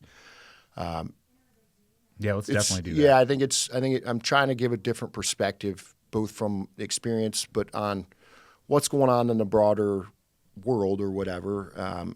Because we always have a tendency to look at things very myopically, and how. But you know that we have different experiences, right? And we see the world through a different lens, and we understand how the intelligence agencies work, and we understand how they drive operations. I always tell people, if you've ever read the NDS, the National Defense Strategy, it like tells you what we're trying to do Yeah. as a country or whatever. And so I've kind of looked at it from that lens, like what does the National Defense Strategy say? What are we telling everybody that our plan is and what we're going to do? And how is that in every news article you read? Like why was I able to look at like the drug boats getting bombed off the coast of the country and, Venezuela, and see that that's a counter-China mission? Yeah. And it's setting up the stage to turn that situation where, like, a week later we declare them, I think we declared them like a terrorist, right? A terrorist organization. Yeah. We never bombed drug boats in Colombia and so just watching that happen, and then, we have 2 MEUs off the coast of Venezuela, and you just watch it happen. And, oh, by the way, they had just put an oil tanker from China in that country. It's like, oh, that's what's going Yeah. on. And so from me, that's how I kind of look at the world now. It's like, who are the chess players, whether it's Russia. Everything's very strategic. Yeah, everything's and when you take the emotion out of it, and that's my point, is like, stop sitting around a table and yelling at each other and arguing about like visceral things, right? Like, if you look at it from a high level and you're just like, this is a strategic decision, it doesn't matter how you feel about it, I feel about it, morally, religiously, like none of it matters. They're making that decision strategically. If you can look at it that way, then you might have, 1, grace for each other, but 2, it's like, well, maybe if I was sitting in that chair up there making that decision for the entire country, maybe I could see how that might make sense. But then you can ask real questions. If you don't believe it from that perspective, that's where everything should start from. Yeah. Not from this like dinner table coffee topic, Well, like it could- moral. Yeah, well, and that's the thing. Those people have no idea about Right. the strategy and why those decisions are made. And I'm They're not saying going- you shouldn't have moral feelings about it. I'm saying you'll never understand what's going on if you're looking at it through that lens. Yeah, exactly. You'll take it personally, like they're coming after you and your rights and all this. It's like, believe it or not, the world's bigger than you and your rights. Yeah. So that's the whole point of the podcast, and I named it Policy in Plain Sight if anybody wants to check it out. But where can they find it at? so I have a Substack out there. Maybe I can just post it Yes. to your We'll drop it in post below. it to your, but it's Yeah. just Policy in Plain Sight Substack that I started, and yeah, a few articles into it, and it just gives a different perspective. So if anybody wants to check it out, that'd be great. And the most recent one I'm going to drop either today or tomorrow is on the Afghanistan withdrawal, and just giving a different look at that. Like, no, we talked about that yesterday, and Yeah. I really liked your it's just there's view- a different yeah, there's a different different view on view, it, and maybe and that's it made sense. And you have to ask yourself once you see that view, it's like, is what I'm saying, is it nefarious or is it for good reason? And you can look. I'm not telling you how to think or how to look. What I'm saying is there's an alternative viewpoint. Yeah, which is good to have. And yeah, and that's basically the position I'm trying to take, is stop getting in these silos of thinking, whether it's the right or the left, and like try to stay in the gray somewhere, like we've always tried to do. But yeah, we can chat a little bit about maybe some of that stuff some other time. Oh, I definitely want to have you back on yeah. and come down here and chat some more. And we'll put the link to that Substack below, and then whatever else we'll put below Sure, to drive yeah. people towards you. But Brother. really appreciate it, man. Dude, I freaking Love you, man. I love you, dude. Yeah. And I'm glad you came on, and we'll hopefully it stopped raining, Yeah. so you and your wife can go Joey 30A and gonna check the place out. Maybe Maybe get some golf lessons. get this her to year. move down here. Yeah, right. Go get some golf lessons. I'm coming for you, Sean. All right, we're out. Oh, firecracker. Oh, sorry. One more thing. Yeah, obviously, sponsor, Isaiah. Good thing you reminded me. So every guest gets a firecracker farm. I don't know if you've seen these. I've been hawking these a little bit. Yeah, but it's that hot seen salt. This one, I don't know. How are you with heat? I'm good with heat. Okay, so this is the one I created. It's called Apocalypto. It's pretty hot. Yeah. I'll give you another one too. That's a little bit more milder as well. But Yeah, I appreciate that, man. Yeah, that stuff is the deal. The guy who runs it is awesome, Alex. Yeah, thanks, dude. So awesome. Yeah, appreciate it, brother. Yeah, buddy. All right, Thanks. out. This episode is brought to you by Aquavitae, Destin's premier IV therapy and oxygen bar. Listen, I know the older I get either days, sometimes weeks where I'm feeling run down, especially from all the travel I do for work, and sometimes just the stressors of life bringing me down. And that's where this IV bar comes into play. I've been using it now for a couple years.